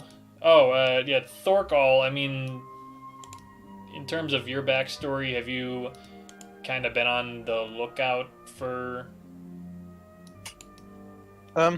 Yeah, like I would have like gone to a few taverns and asked around about the person in question. So you weren't at the temple or courthouse? No, I wouldn't have gone there. So I'd have to do So that. yeah, the thing is you guys killed him. Oh. Good hit. Yeah, Fellerano Kane was the guy to the left of. Actually, no, you didn't kill him. The crocodile killed him. The crocodile So, killed He him. was the guy who had. He had the 6-pack, the stack of Oh, right. the stack of nudie magazines, and Yep. was a pretty 6-pack cool of party Dark guy. Roast Stout.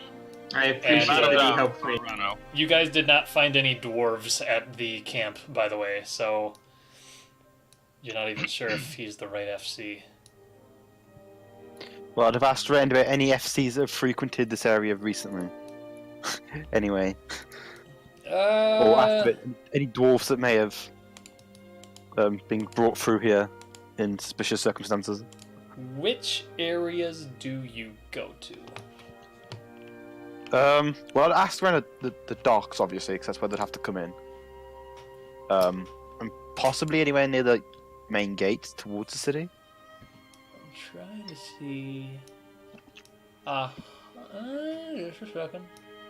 The customs probably where we started the campaign, because they like check all the shit.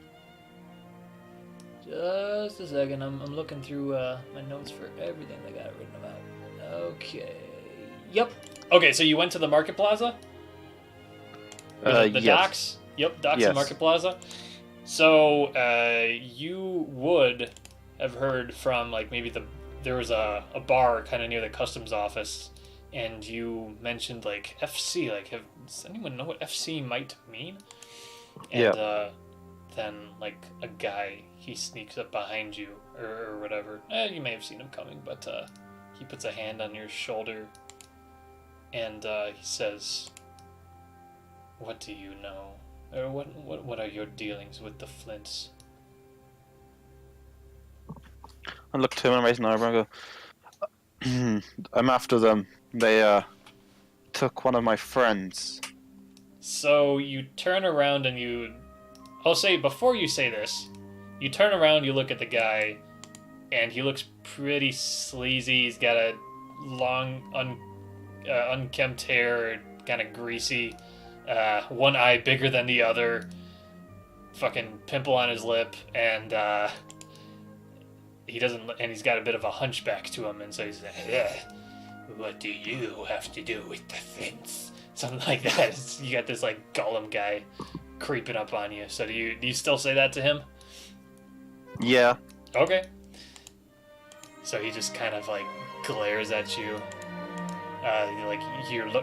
Wait, what was it you said again? You're looking for them because they've taken your Took friend? one of my friends. Yeah. So he just kind of glares at you. He says, "I'm not sure if you'll ever be seeing them again." And why is that? The Flints, they control everything here. Where are you from, friend? I come from the distant land of Zaire. Ooh, it's a bit cold up there. I hope you're not too hot. I'm accustomed to the climate. Well, keep your eyes out, friend. You may not know what comes your way if you speak ill of the Flints.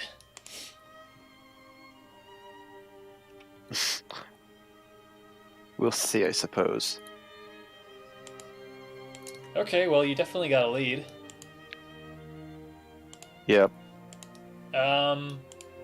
And just to kind of let you know, and the other party members would have known about it too, and the name has been spoken, and it is in the list of known factions in the resources. That is the Flint Cartel. So Yep. they do a lot of drug trade, but they seem to, yes, have a presence in Janus Post, and they are pretty influential and have a bit of clout. So going in and trying to stop them on your own, and maybe even with your party members, could be a bit tricky. Difficult. Yeah. Though you do have a sort of a lead. You could always try and infiltrate or just try and learn a bit more about them, but now you know that they've got boots on the streets that are advocates for them. They have agents or whatever looking out. They may just be like, dealers, drug dealers. Fun thing, yeah, I don't know, you were in the last game, so you would maybe know that Metwell is the drug-producing capital of the world. Yeah. At least the underground is.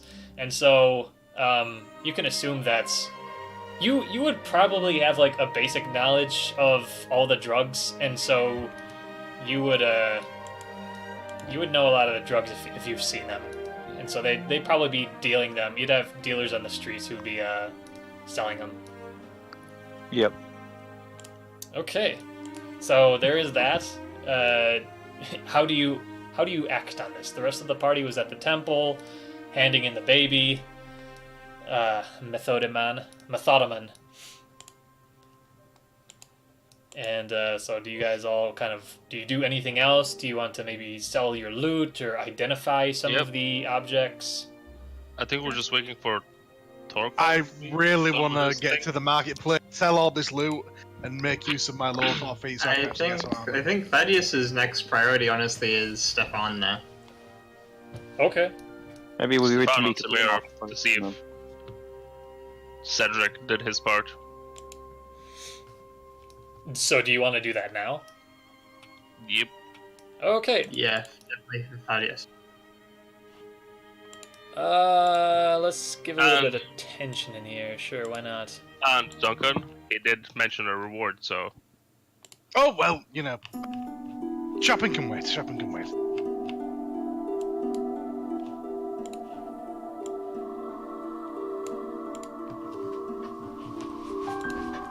So, you guys enter into the Karamati suite of the inn that you guys have been staying at.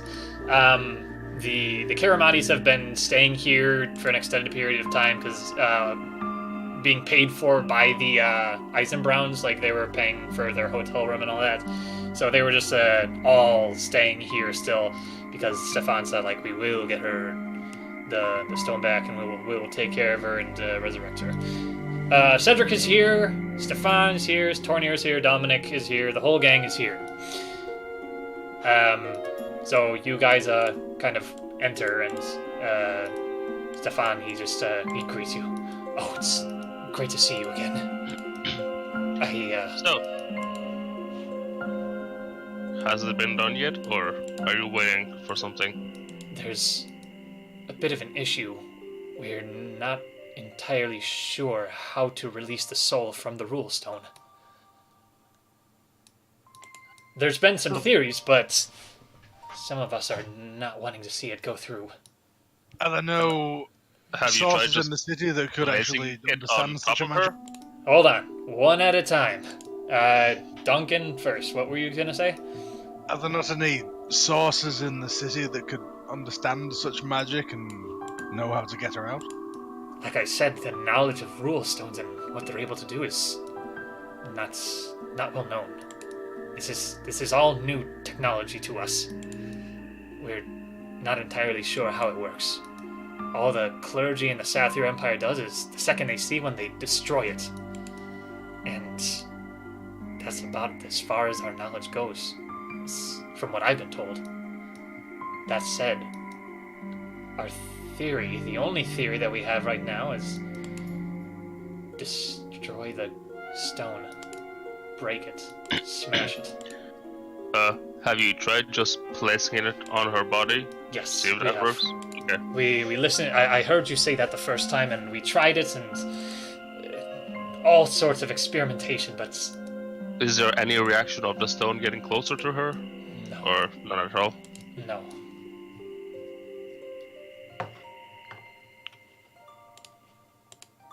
I'm not sure how resurrection works, Stefan, but if you use like a part of the resurrection thing, would that work?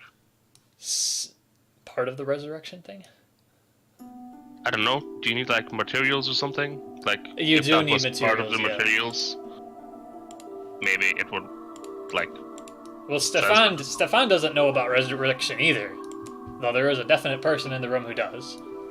Yeah, Klaus is just talking to him. Is like, what if you use this part of the materials when you cast resurrection? I assume Cedric is the person who knows about resurrection. Yeah.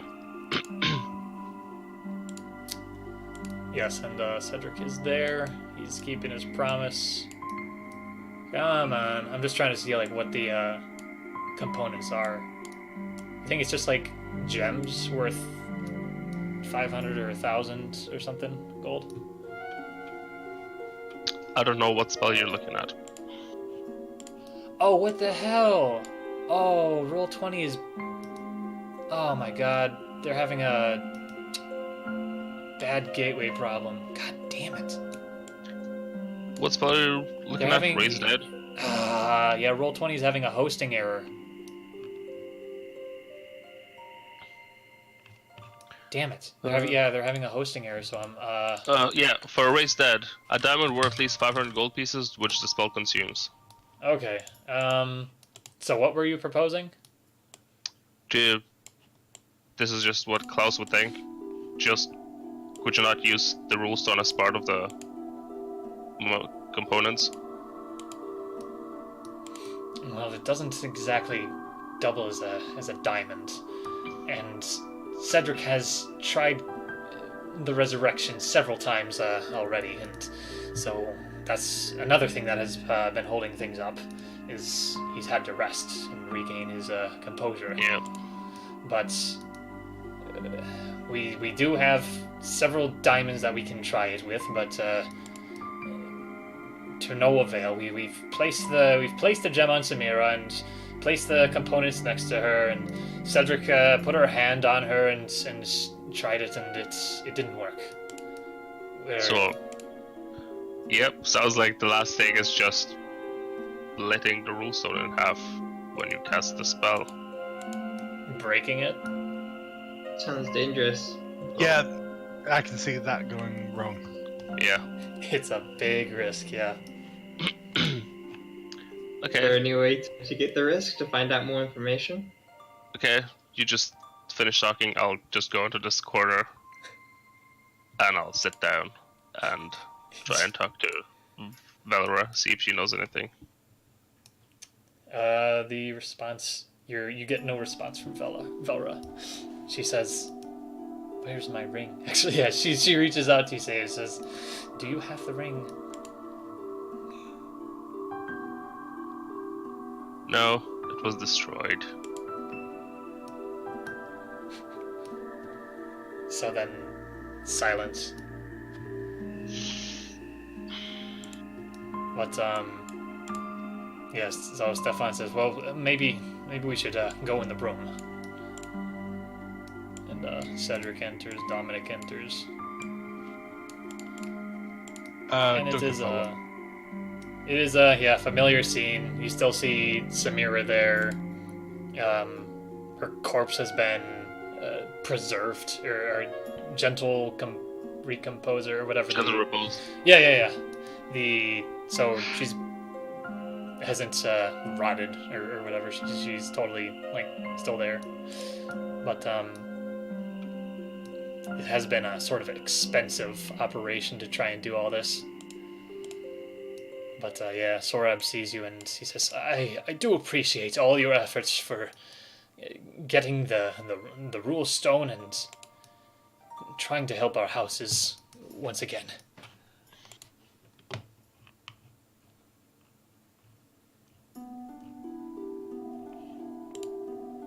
So, It seems like the last idea that everyone's thinking of is cracking the stone or destroying it or splitting it during the casting, but that sounds like dangerous. Is there an alternative? I can't think of one. Stefani's just like getting like really emotional. Where is the stone at the moment? This Cedric kind of has the stone. He's holding onto the stone. It's right here. Cedric, have you never seen a spell like this before? I'm not sure if it's a spell. Do you mind if I just hold it? Okay. He hands it over to you. You hold it, and Okay. just like I don't know if you held it for the first time, but it is. Yeah. At We were in temperature. the room with Stefan when he first showed us. We kind of all passed it around like a hot potato. Yep. So, here goes nothing.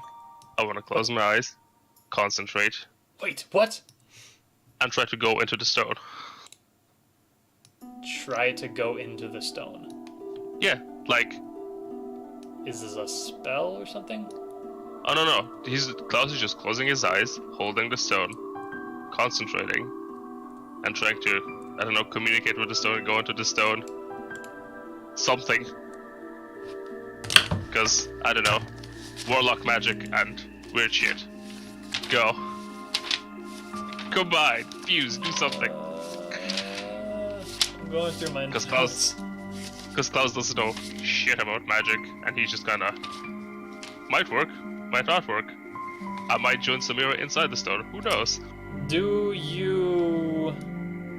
Let's see. Like, are you squeezing it in any way? He's just grabbing it, holding it. Like- Okay, just kind of a loose grip. Okay, Like, you know nothing when you grab happens. something and you're concentrating and the grip kind of starts tightening? Oh, okay. That kind of, it's like, the longer he concentrates, like, the harder he grabs on it, So, onto it. yeah, you're grabbing onto it, and the grip gets tighter and tighter, to a point where you start to feel actually like a force feedback, and your hand opens up. Like you get a force feedback from the rule stone, and it like pushes your fingers open, and like it actually like pushes your hand down a little bit, and yeah, I'll say you take 1 point of force damage. Neat. He's just like, oh, what the hell? The whole time I was closing, just seeing if anything comes to my head. But Or if I don't. make a perception check, Klaus. I really should have pumped up my wisdom instead of intelligence. Ah, 0. that's hilarious. Wow. So you hold up One minus one. you look at the rule stone, and your eyes are just kind of like the force feedback from it just kind of like it made your eyes like blurry. You're unable to focus your eyes as much. It threw you back a little bit. But yeah, you still have possession of the rule stone, and at this point, Cedric says, "No." Was hand anyone it else back." watching? What? Yeah, they were all Was looking anyone at you. else watching my hand? Yeah, everyone was looking at you while you were like holding it and squeezing it, and then it's just like, Psh! He's like, "No, I think I should take it." Cedric asks for it back. Do you know how to use it? I'm not sure. We're all learning here. So, Well, when I was holding it with my eyes closed and kind of concentrating, there was this kind of pushback of force, and I guess my hands were kind of like singed from the force damage. it was kind of like if you got hit with a hammer, sort of, to an The extent. pinky's kind of like to the side, crooked. Yeah, it's fine. But I just did a perception roll for Cedric, and he says, "Wait a Yeah. second. That's There's fucking 20. There's a little crack in the rule stone now. That was not there before." So Is that good or concentrate bad? hard enough and something? You squeezed it, and it did a force feedback onto you. And now but- it seems to be cracked a tiny bit. Perhaps. How could you crack like a gemstone with your bare hands? That's Perhaps if we use the body's hands to squeeze it, then the feedback would cause the soul to jump back into her. maybe. Stefan, ideas? How about you put the stone in Samir's hand and squeeze it with her hand with yours on top? Husband-wife relationship, I don't know. It's magic. He says, I guess we're all grasping for ideas now, so I don't want to hurt her any further, though she's a past. I'll give it a shot. And so he goes up to Samira. He places the rule stone in her hand. He closes her hand around it tight, and Stefan looks over to you and he says, how tight was your grasp? You know when you squeeze something and your fingertips go white? How would you describe that? Yeah, so that's pretty tight. So, Think about crushing a walnut.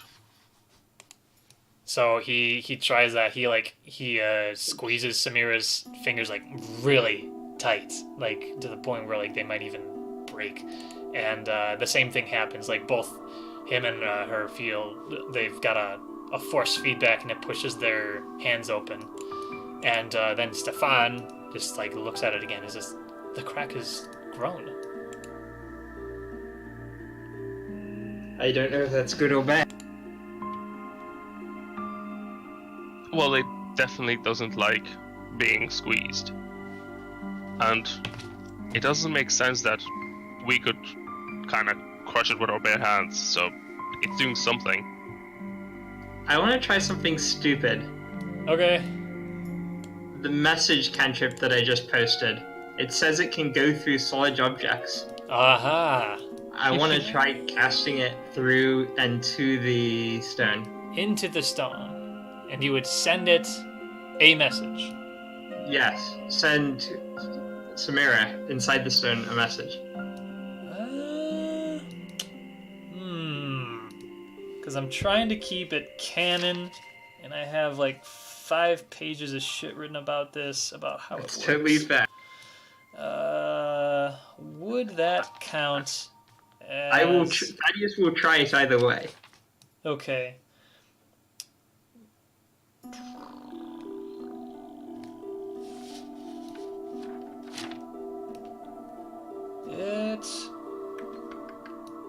Because it's not a bad idea.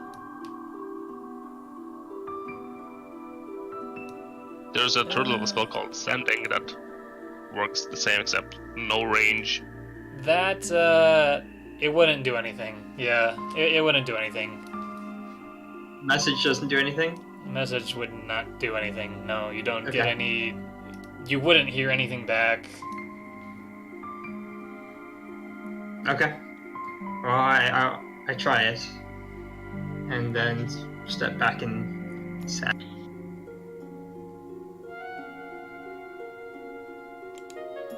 Can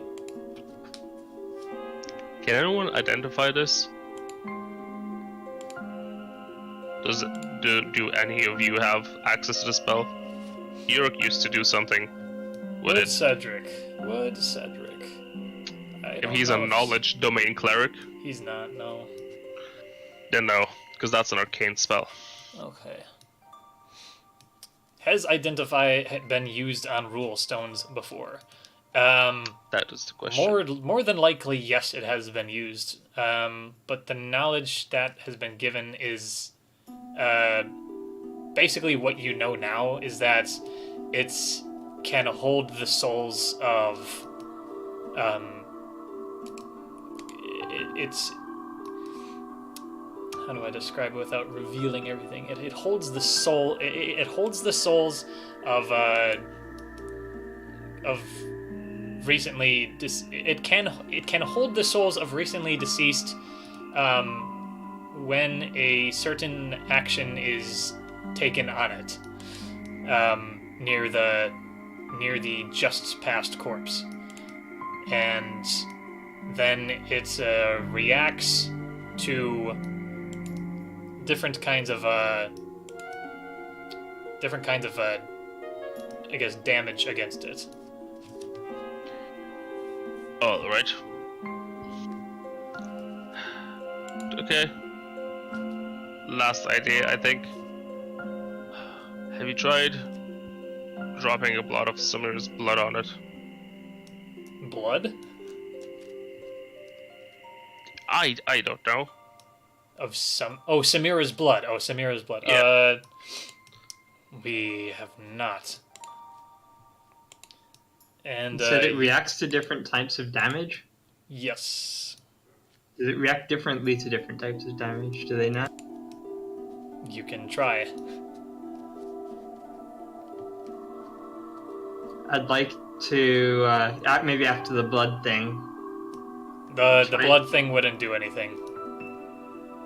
Unless the blood is about the same temperature as the rule stone is, so it doesn't do anything.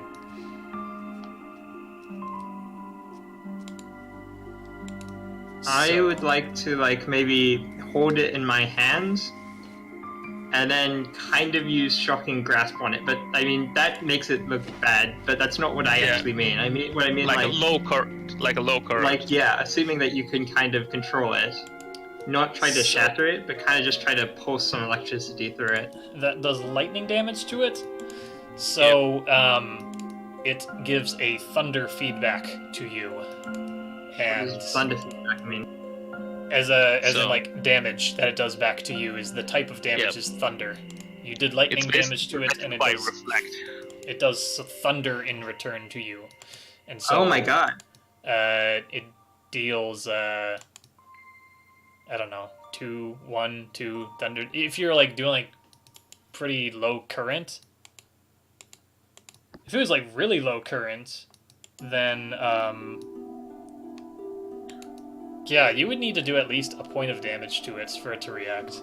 Yeah, I'll do some. I was kind of keep increasing it until something happened. Yeah, so you do it until it deals like a point of damage to it, and then it returns thunder feedback to you, dealing 1 damage. So lightning is different than thunder, correct? Correct. Thunder is sound, lightning is electricity. Yeah, lightning is like electricity. Thunder is like sound waves. So we should experiment with this. sounds Try different types of damage.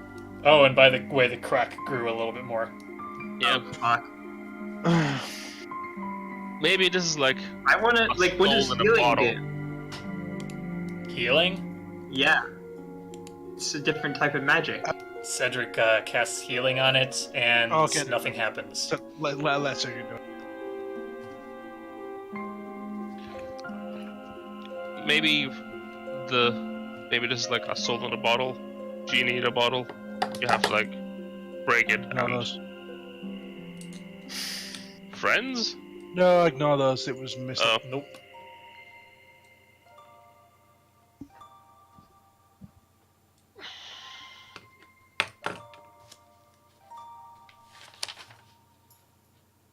Well, we should probably get permission from Sorab, as Verza, Stefan, see if they're okay with Doing damage? stone.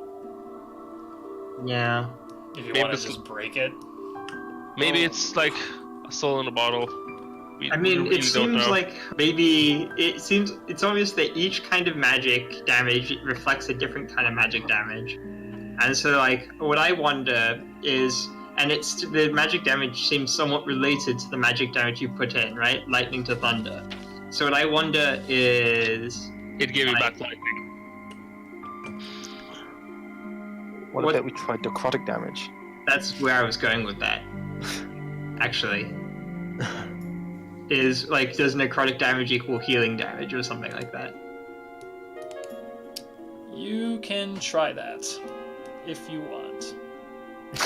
I feel that's the voice of this is not going to work. Yeah, it does sound like that. Can anyone do necrotic damage is the question. I don't think so. I don't think so either. I can hex the stone and do a point of damage. A point of necrotic damage. It's a random d6 point of necrotic damage. So we'll say that you do. Like, we'll say that Cedric maybe has chill touch or something, and he, it just does damage and it doesn't respond in any way. It just makes the crack bigger. This seems to reflect the damage you do to it, and it cracks the stone. Can we heal the stone? Dude, you No. tried that, and We tried that. nothing happened.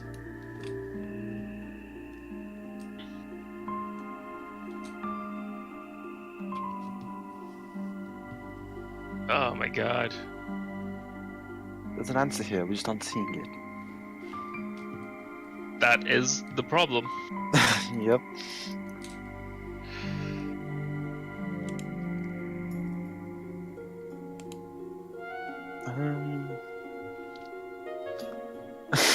Drop it into hot water.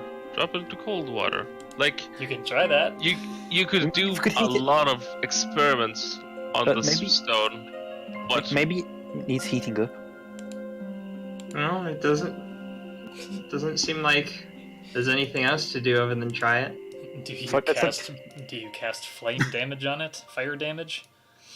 I think we should do the flame damage. Maybe it's just like, put it in boiling, like get some water, put it over a small stove, put the stone in, and heat it up to. Oh, okay. You can try that. Sure, sure. Okay, so we'll say this just for the interest of experimentation that you do that. You like get a little pot and you fill it up with water, and then you turn on the stove, and then the water just slowly heats up to a boil. While it is heating up, the stone is starting to glow, and you're not sure exactly what is happening with the stone, but then the water just heats up more and more and more until it turns to like a scalding temperature where it would just like hurt you, and then at that point the rule stone, it just lets out a burst of cold damage. It's just like it's kind of like a gust of wind, like a gust of cold air, and it just like throws the pot off the stove. Oh, wow. And The crack grew bigger? And then the crack got a little bit bigger. Yeah, Why was it Why do you think it was glowing during the warming up part? Maybe we need to warm it up to like, 50 degrees, but not like, boiling temperature. I'm just worried what will happen if we keep Oh, so it's trying like a this. slow What happens roast. when it breaks? Yeah. Okay, for the sake of experimentation, why not more magical damage? Do what? Cast Dissonant Whisper. Psychic damage is doing Oh, hang nothing on. to it. It does nothing to it, and the crack grows It's a little okay. bit more. It has to hear me. Well, I suppose. I don't know if the soul inside the rule stone can hear me. Yeah, I know. It's maybe. Oh, dissonant whispers. Maybe she's afraid of you. I don't know. But The creature has to. It's a creature and it has to hear me. it would not be considered one. It's Right. Okay. weird. So that doesn't count. It's weird.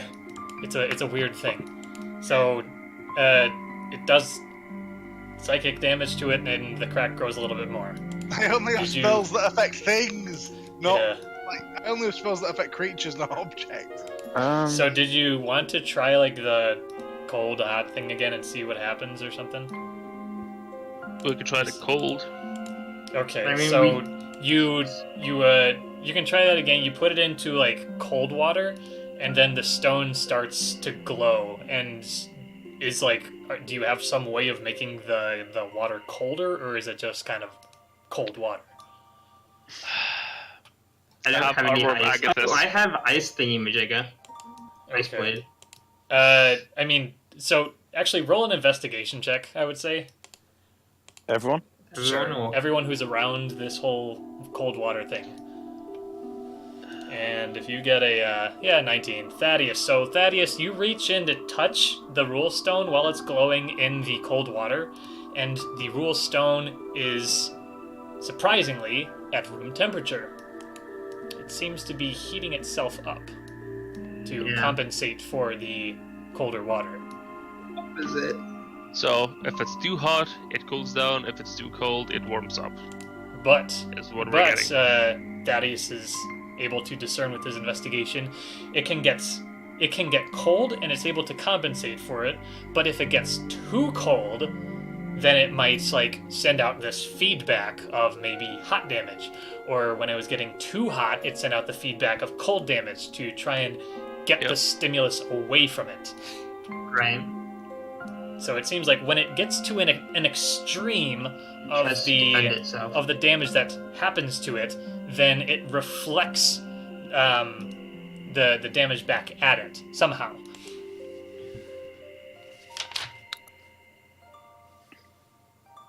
But you didn't do enough for it to do a fire feedback, so it's just kind of in cold water and it's room temperature now.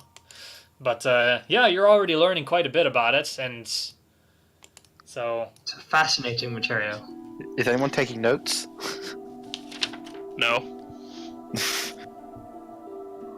Thaddeus, I want you to roll a intelligence check.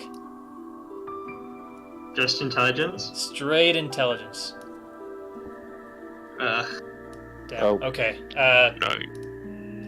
There was something that you would have been able to recall, something similar, but this does not come to mind. I mean, the only thing that comes to mind me as a player is the thing that they make ice cream. mix. Yep, that's exactly what it was. You said this phenomenon seems way similar to the way Susprenix works.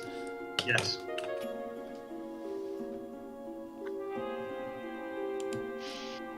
Because we discovered shaking the vial cools the water inside the vial. Yep. It's mixed with... Yeah, this vial is Susprenix. Does that... Oh. I will take a drop of Susprenix dust mixed with water and drop it on the road. So, that will do nothing. Fuck.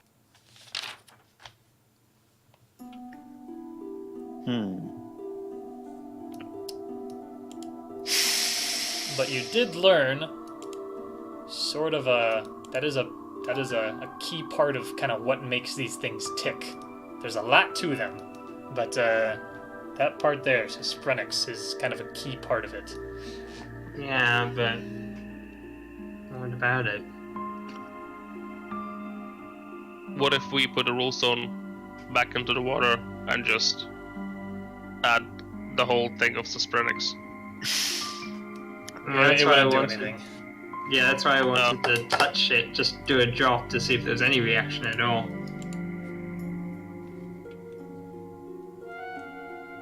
The problem is we don't know that much about Susprenix either. Nope. Let's see. Did I reveal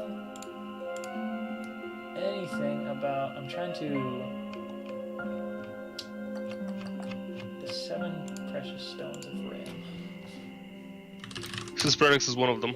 Yeah. Yep. And I think the Rule Stone is another. And Urik's gone now, so no one cares anymore. Because he had to gather the 7 magic Dragon Balls.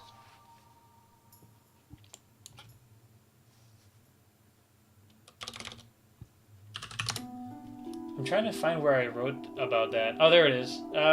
So there's Malia Carlite, Susprenix, Nembrin, Diameth, Uralist, Leola, and Pockenstone.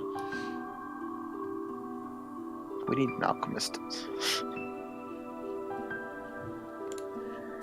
We need a soul person, like someone who understands rocks, I guess. You need a rock man. A geologist.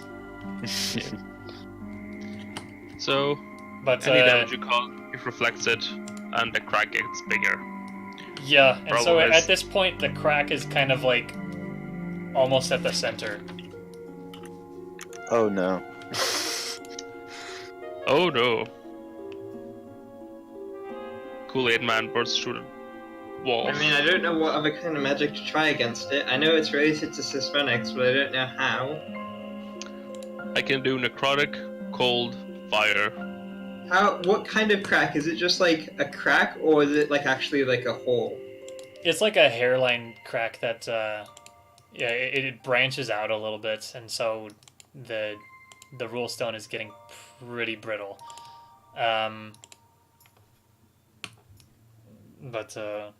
Yeah. Don't know what the answer to this is. We can't risk breaking it though, because that would possibly, kill the person inside. 50-50. It'll either restore her soul or destroy it, or... Is it truly 50-50 though? Because we don't know whether it would actually work in the first place. Yep. It's some percentage versus some percentage of something happening. So, Stefan says at this point, if there are truly no other options, and we must break the stone to try and answer it, I would like to be the one to do so. The burden will be mine.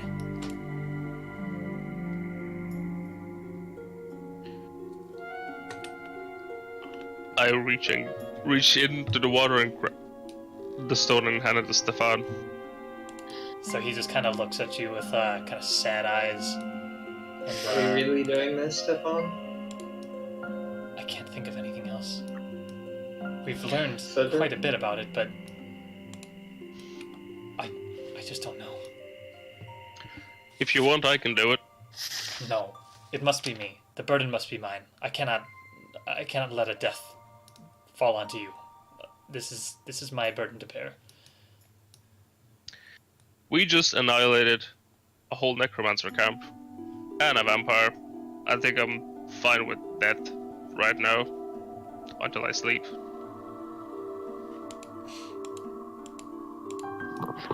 So Stefan, he still is intent on crushing it. So he says, I will take this somewhere where. No. Does he do it in front of you? Does he do it in front of you? Roll 1 to 3. How about we leave the room and you and Samira can have some time? So he does it in front of you guys. So Okay.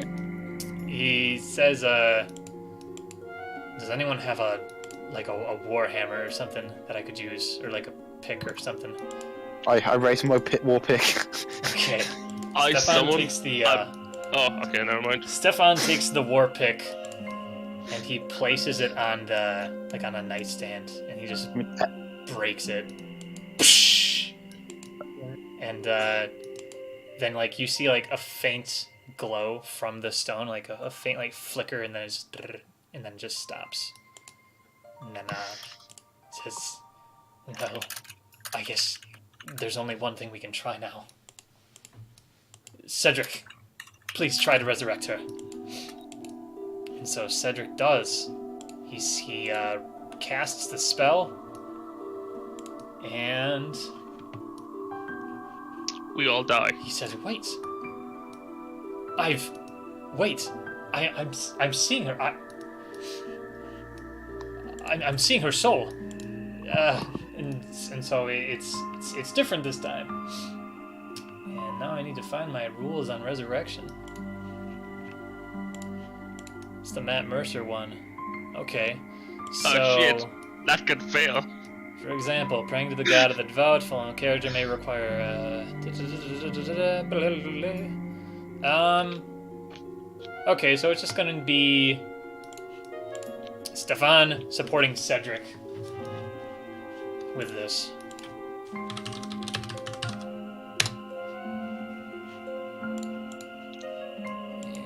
And that's it. That's pretty close to average. That's it. Her soul returns into her body. Whoosh. And she is, I raise both of my hands and wait for a high five. No one Duncan. gives it to him. Duncan reciprocates. So, yeah, she takes like a big gasp of breath. Or it's a big a gasp, and then is another. As her first breath of life comes into her. Yep. And she. Klaus is off on prestidigitation, making fireworks. Yeah, and so now she's like gasping like really heavily, and everyone's like rushing to her side and like all like emotional and stuff, and that was Stefan. Yeah, he would be there. And so Samira, she's just like really, really weak. She's got -4 to everything. Yeah, basically -4 to everything. And Stefan says, "We've done it. We've done it." And Samira, she just like lets out a single word. Let's see. Actually, no. She says this. She says, she looks over at Stefan and she says, "Our wedding day, certainly a day I'll never forget." And then she just like starts. You see a tear drop down her cheek, and then she just like collapses into. She basically faints, and Cedric says, "I must tend to her. Please, leave us for a moment." Yep. Okay, and so is there anything at this point that you guys want to do, like in town? Sell all the shit now. You want to We've sell took out the all the baby. shit? We took off to take care of the baby, took off to take care of Samira. Now we just sell all the random shit we have and identify I stuff. need to buy some heavy armor because I can wear it now. Either chainmail or splint mail if I can afford it. That's medium armor. When you say heavy armor, you mean plate mail. That's 700 gold pieces. No, chainmail's heavy armor. Really? Yep. Yeah. Chainmail is heavy armor. It's chain shirt that's medium. Oh, that's where I got it wrong. Okay. Okay, so let's see. We got 450 worth of knickknacks. Do you just want to like sell all that? Do you just like want to sell all the knickknacks, sell the exquisite ink and feather pens, and We don't have a wizard, so yeah, and then do you want to also sell the pearl worth 100 gold? That's the component for identification. And that one we might keep. Okay. Let's keep it just in case. I think it's a good idea to keep components for Okay. important spells. Did anyone claim the nimble gauntlets? It's the +1 to dex saves. Yeah. Anyone Yeah, suck at those? Yeah. Unless someone else wants to, I guess we can sell it. I mean, if no one else wants them, I'll take them, but... I mean... Yeah, Thurkel wasn't around when we were handing out loot, so he could... Does anyone want the Scarf of Shade? Because me having a stealth item when I'm wearing heavy armor isn't really going to be that good anymore. +1 stealth during the night, yeah. Do you guys have the spyglass too, right? Yeah, there it is. Yep. Gives advantage on perception. Check once a day outdoors. Let's see, am I stuffy? I don't think I'm that stuffy. I guess I could use. You've got a scarf on already. You've got the I don't scarf really of the need two first. scarves. Yeah. I like my other scarf, so never mind. Scarf of the first. I'll give it to Klaus because he has the invisibility. Okay. Oh, Every little. how's that gonna help? I'm invisible. Well, you still sometimes need to make stealth checks to not be heard. Double invisible. I like how during the night implies that it has something to do with sight, though, and somehow falling invisible would help somehow. We could also load off on the porn mags. Yeah, we could find a buyer for those. Is there any way we can get someone to identify the plate helmet as well? And See the if that has any necklace magical properties. with a skull and amber eyes. Yeah. Eye sockets. So there are wizards who are willing to offer their services for identification, and they are willing to do so at 20 gold a pop. We can afford 40 gold for 2 potential magical items, right? Yep. Yeah. Well, we know the necklace is magical, definitely. Let's do it. Okay, so Klaus, you remember like touching the necklace, but it never did anything when you touched it? Yeah. So okay, we'll say that that's what I you noticed, you go to a an arcane guy, and where's my thing on the loot? There is the thing. I'm on taking the out 40 gold from the party inventory, so Yeah, do it. 31. So the skull on the necklace is the Skull of Vision, and it grants the wearer dark vision up to 60 feet. And there is also a way to activate it to give an even deeper sight for a short amount of time. Like a greater level of sight for 120. 30 minutes. Maybe. Does he give us the specification of how to? Because he identified it? Let's see. I'm trying to think of like my new rule for identify and what I reveal. Because Fine, fuck it. There's a little button on the back. There's a little button on the back that you push. But he says that I pushed it once and it gave me a greater sight. The dark vision didn't stretch out more, but I was able to see more. It was just like brighter and stuff. But that's it. He pressed it once and now it's not working anymore.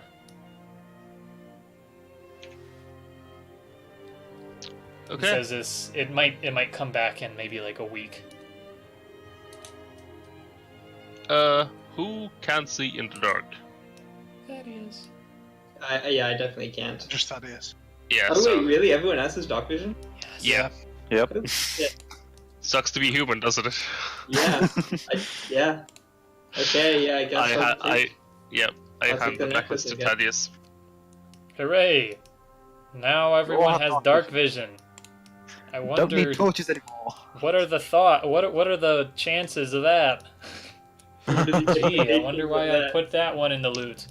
Mm-hmm. I don't know. I have darkness. You can't see through that shit.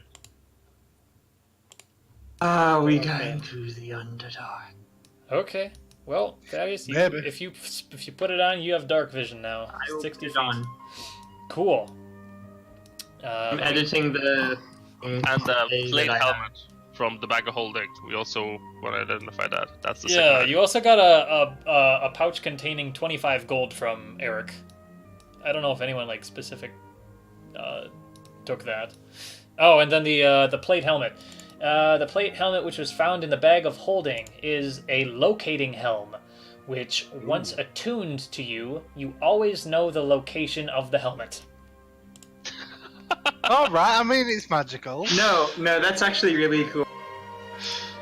So you can put it somewhere, and you will always know where it is. You can use it as a tracking device. Exactly. An Get it as a extremely gift. inconspicuous tracking device. But you would need to have somebody who wants to steal a helmet from you.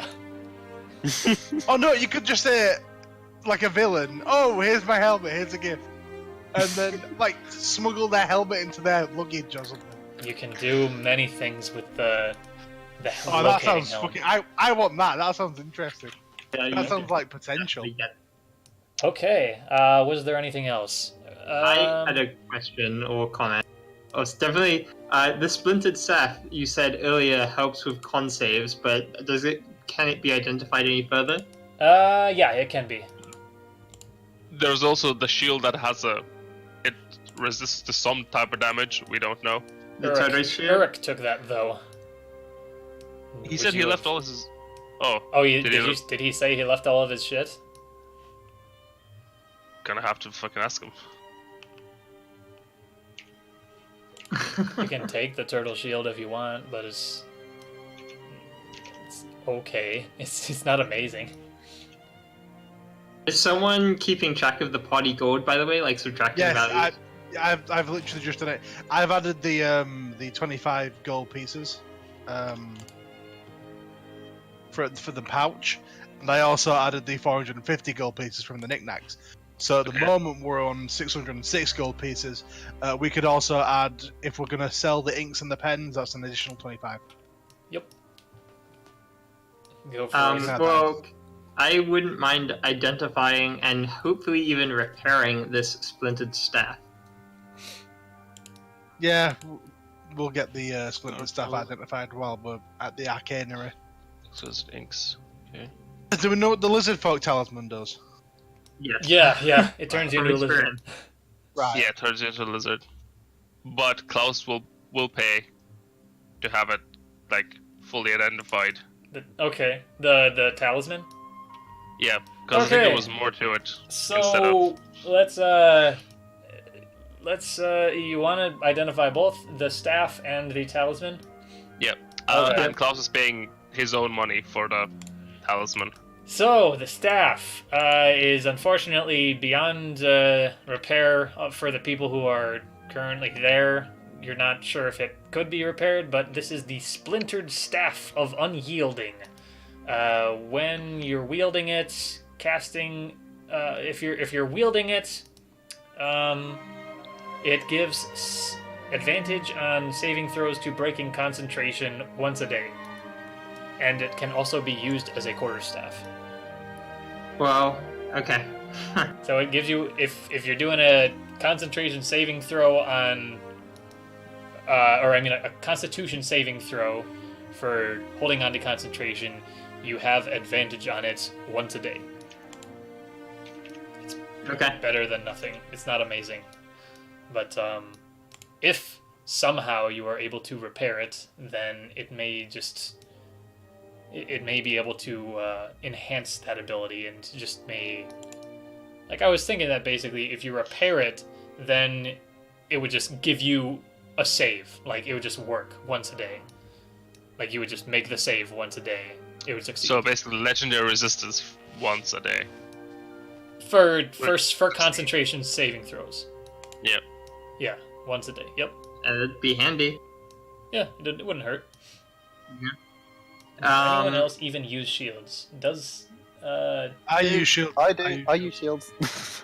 We both use Everyone shields. but Thraxus has his great axe though. Yeah. Okay. I use a shield normally. Yeah, I don't use a shield that often. I only use it when I'm like need to play defensively. We also have a few magical items for sale. The Verdant Boots. Cast Druidcraft 1 time per day. Boots must be attuned. Yeah. Do you want to sell the verdant boots and the exalting ring? The Exalted Ring is useful. The Verdant Boots are not. I don't know. You get Druidcraft. Yeah, once a day. I can make a flower once a day. You never know when we might come to a situation where a villain casts Druidcraft, or I'm going to kill you all. The big bad That- evil guy appears in front of That's you. He says, really "Hi, specific. yo! Unless you guys can cast Druidcraft, I'm gonna kill you all. I want a flower. Give me a flower." And then you. Yeah, it's this big like vampire storyline culminating in some like giant evil bad guy, and we cast Druidcraft, and he goes, "No, flowers, my one one and weakness." only weakness." Yeah. Okay. So, Yeah, do you no. want to sell the verdant boots? Klaus votes yes. Yeah, if we can get an evaluation on them first and see how much. Yeah, if they're worth a bit. And the guy says, "I'll give you 30 gold." That's pretty good. Also, That it's sounds- Druidcraft and it takes up an attunement slot. Also, while everyone's selling things, can I be off performing in like a local fight pit or something? Yeah, you can go to the. There is the athletes. What are the athletes called? Let's see. They are in the guilds district.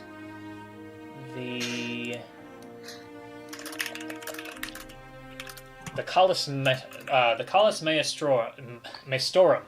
The Collis Maestorum.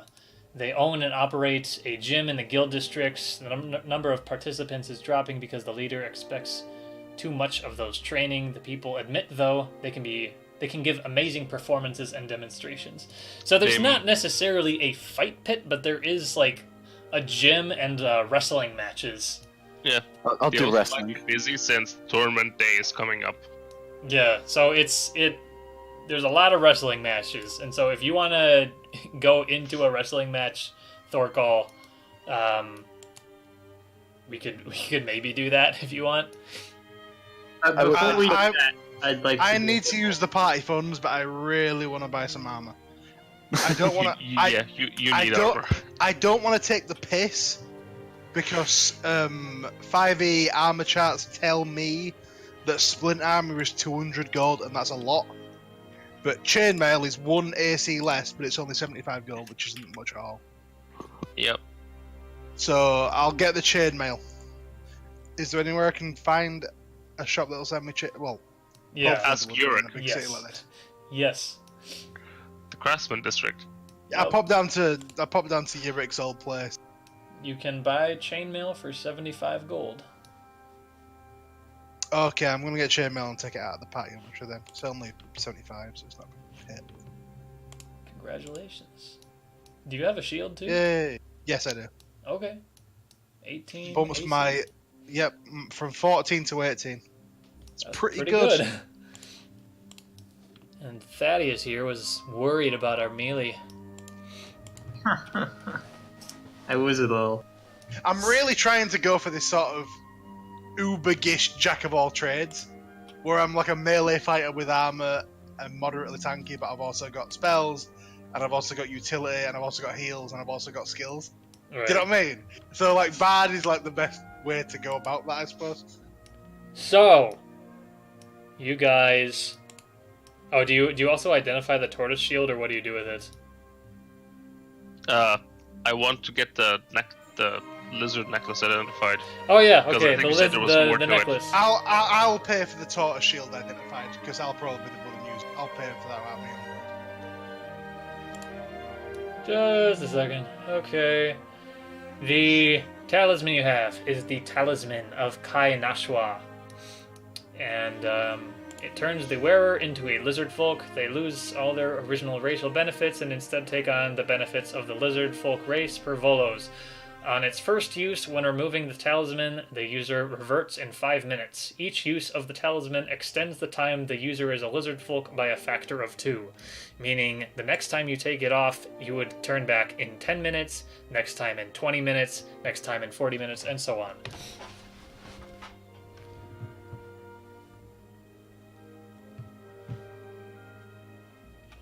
Also have a dagger to sell. You do have a dagger worth 250 gold to sell. Yeah. Oh yeah, that thing. The jeweled dagger, which has some nice rubies inside of it. The one I took off the So- crazy hobo. He wasn't crazy. He was a nice guy after you dispelled him. Do we want to sell any of the plants? Because none of us are doing anything with them. I just want to say we did technically do something with 2 of them last session, Yeah. but point well taken for the rest.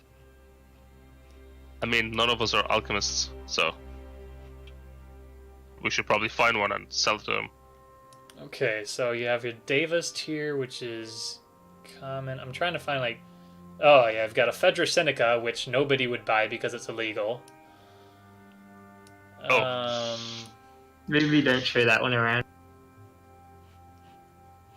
You have Juniper, you have Myrthus, Scarlet Heart Mushrooms. Those are...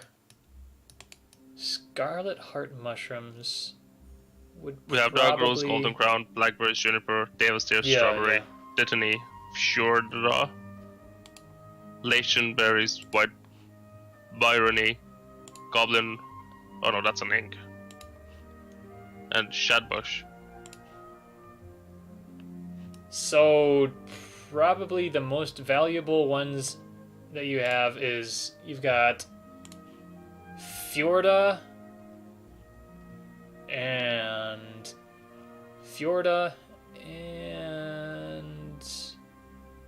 Scarlet Heart Mushrooms those are the rarer of they're uncommon, and so they're the rarest ones that you have, aside from the Ephedra Seneca, which is just straight up rare.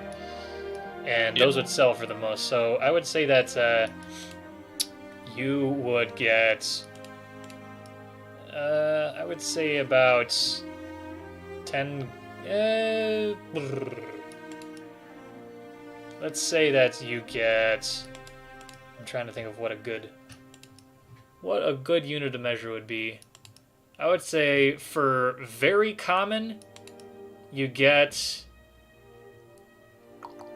It's a fucking strawberry. Yeah, I'm gonna give you too much for strawberry. You get 5 copper for very commons. For each like very common that you have, and then a silver for common, and then a gold for uncommon. Actually, no, 5 silver. So 5 copper for common, 5 copper for very common, 1 silver for common, and 5 silver for uncommon per each dose. Okay. And then, like, if you were able to sell the Ephedra Sinica, because it's a rare, you would get... Is there rare, super rare, SSR plus? There is rare, there's very rare, and there is legendary. And so you would get 5 gold from the Ephedra Sinica per dose, if you are able to sell it somewhere. Okay, I'm gonna have to go through all the fucking things and add them up.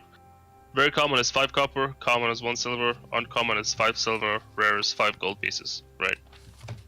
And Yeah, and yep. Yep. And the Fjorda, I'm just putting not for sale because that would require like looking for people. You mean the Ephedra Sinica?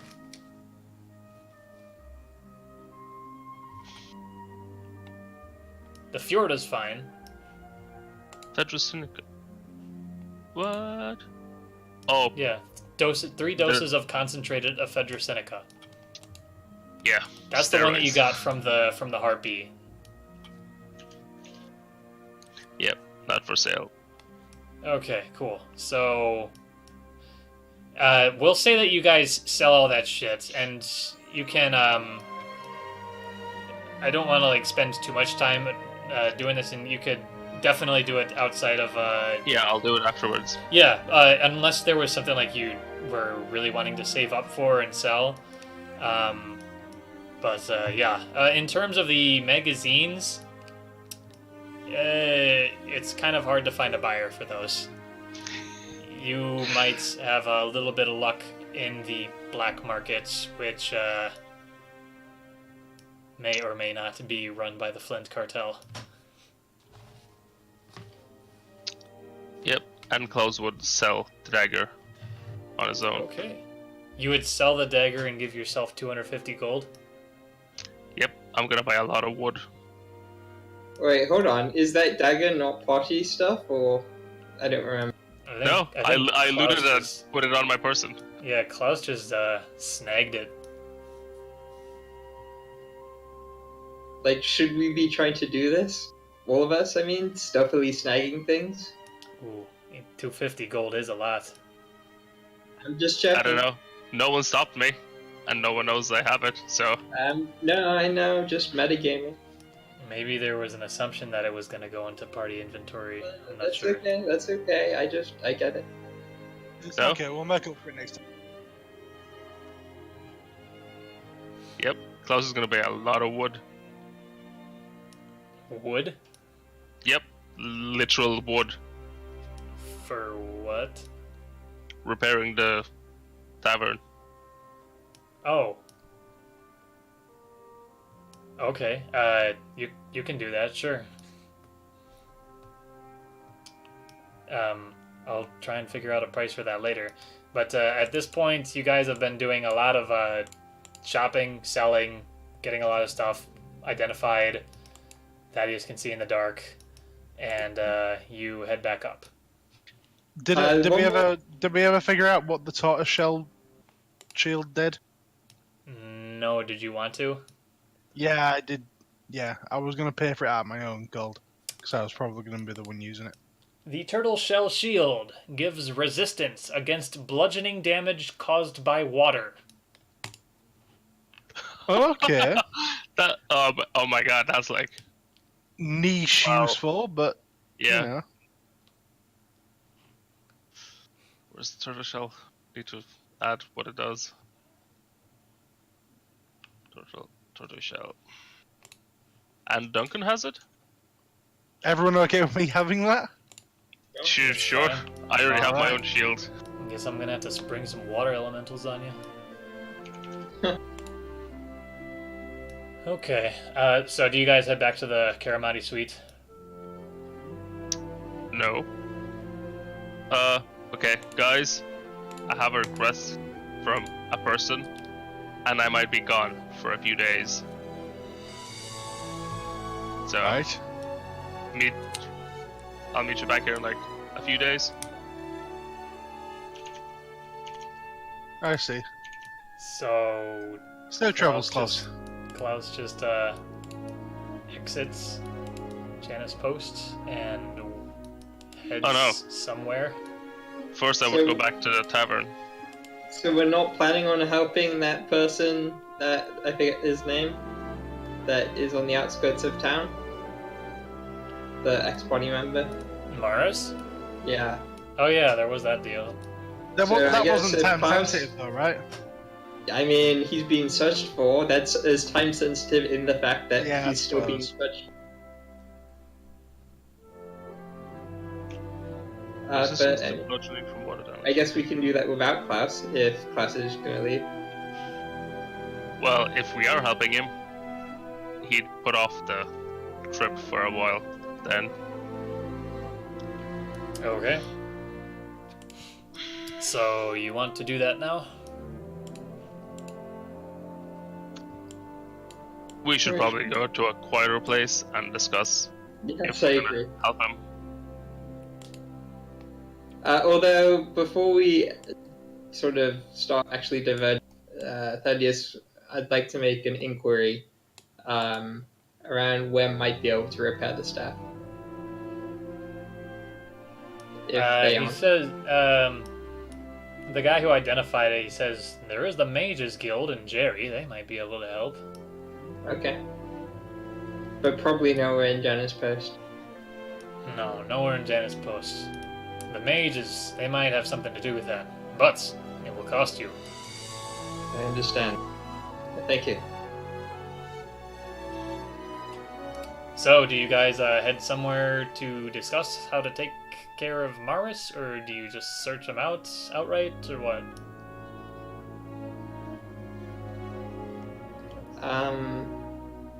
Just we could go back to one of the rooms you have in the hotel, or back to the Crow Tavern. Yeah, just to discuss, I guess. But I suppose there isn't much to discuss. Well, Yeah, what would you guys say? are we helping the criminal or not? Is the question. You mean a Is he friend? really a criminal?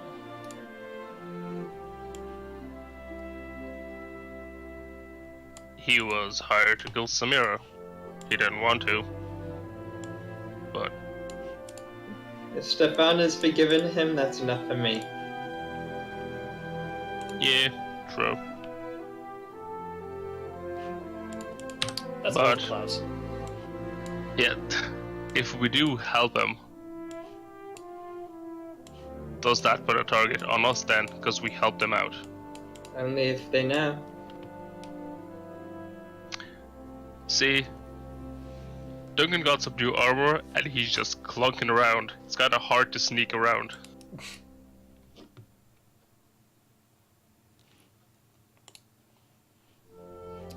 So, what do you guys want to do? You have a lead on which forest he's in. Oh well, I guess Duncan can come if he wants, but How are you guys doing on? I should say ask. How are you guys head doing straight on as well. time? Like, if you guys wanted to continue, or I kind of need to go, and it feels like a good place to end, to be honest, because we have a I new agree. thread to pick up on. It's not Okay. a bad place. Start next session. Sure, we could definitely end it here and pick it up next Saturday. This actually makes me feel more comfortable than I did this morning. I have more time to develop what I was working on. Could Klaus just swing by the craftsman this week then? To like get wood and carpenters for hire? Yeah, that's fine. I mean, the To city fix was the already holes in the floor. the city was already helping a little bit. So you would just be doing things to repair, yeah, like a hole here and there, a little crack there. Yeah. It would just be tiny maintenance work, but it wouldn't be like tons. And then depending on how much that would cost, you would consult with Gilda and Daisy to see how much you want to improve the tavern. Okay. Well, I'm calling the session now. So if you guys have somewhere you need to be, then you're feel free to head out. Thank you very much for coming this week. Again, thanks for the survey, and we'll see you next week. But I'll be sticking around to handle any loose ends. But there's no obligation for you to stay at this point. Alright, guys, I'm heading off. Thanks for the session, it was a lot of fun. See you next week. Cool. See you next week. Shit. The one thing I wanted to buy I didn't buy. You can still buy it. The fucking find familiar materials. Why can't you still buy that? I don't know, that we were done and all that So, stuff. let me see. Player's Handbook. Adventuring Gear. Go away, that's for a scene. Adventuring Gear. Oh, by the way, I need to stop the stream. Thanks for watching, It's- everybody. Yeah.